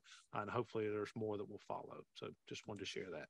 And I just want to also mention that I was ably transported to and assisted in discussing topics by our Assistant County Administrator, Brad Reinheimer, to both HRPDC, HRTPO, and the Mayors and Chairs meeting. He is, in fact, a skilled, trained driver who can navigate almost any problem that, although his navigation system did insist that we ought to be going through West Point because they knew that the bridge was stuck. In any case, we now have some items for closed session, and I'll entertain a motion to go into closed session for the consideration of a personnel matter, which is the appointment of individuals to county boards and or commissions pursuant to section 2.2-3711A1 of the Code of Virginia, specifically appointment to the Chesapeake Bay Board and Wetland Board, and appointment to the Stormwater Program Advisory Committee, and discussion concerning a prospective business or industry or the expansion of an existing business or industry where no previous announcement has been made of the business or industry's interest in locating or expanding facilities in the community pursuant to section 2.2-3711A5 of the Code of Virginia, and a consideration of consultation with legal counsel regarding specific legal matters requiring the provision of legal advice, specifically the Settlers Mill bond negotiations pursuant to section 2.2-3711A8 of the Code of Virginia. Settlers Market. Okay. Motion. I'm sorry, not Settlers. That's okay. Settlers Market. Motion to approve to go into closed session. Mr. Stevens, call the roll, please. Mr. Eisenhower. Aye. Mr. Hippel. Aye. Ms. Larson. Aye. Ms. Sadler. Mr. McGlinnan. Aye. Motion carries. Okay. Closed session.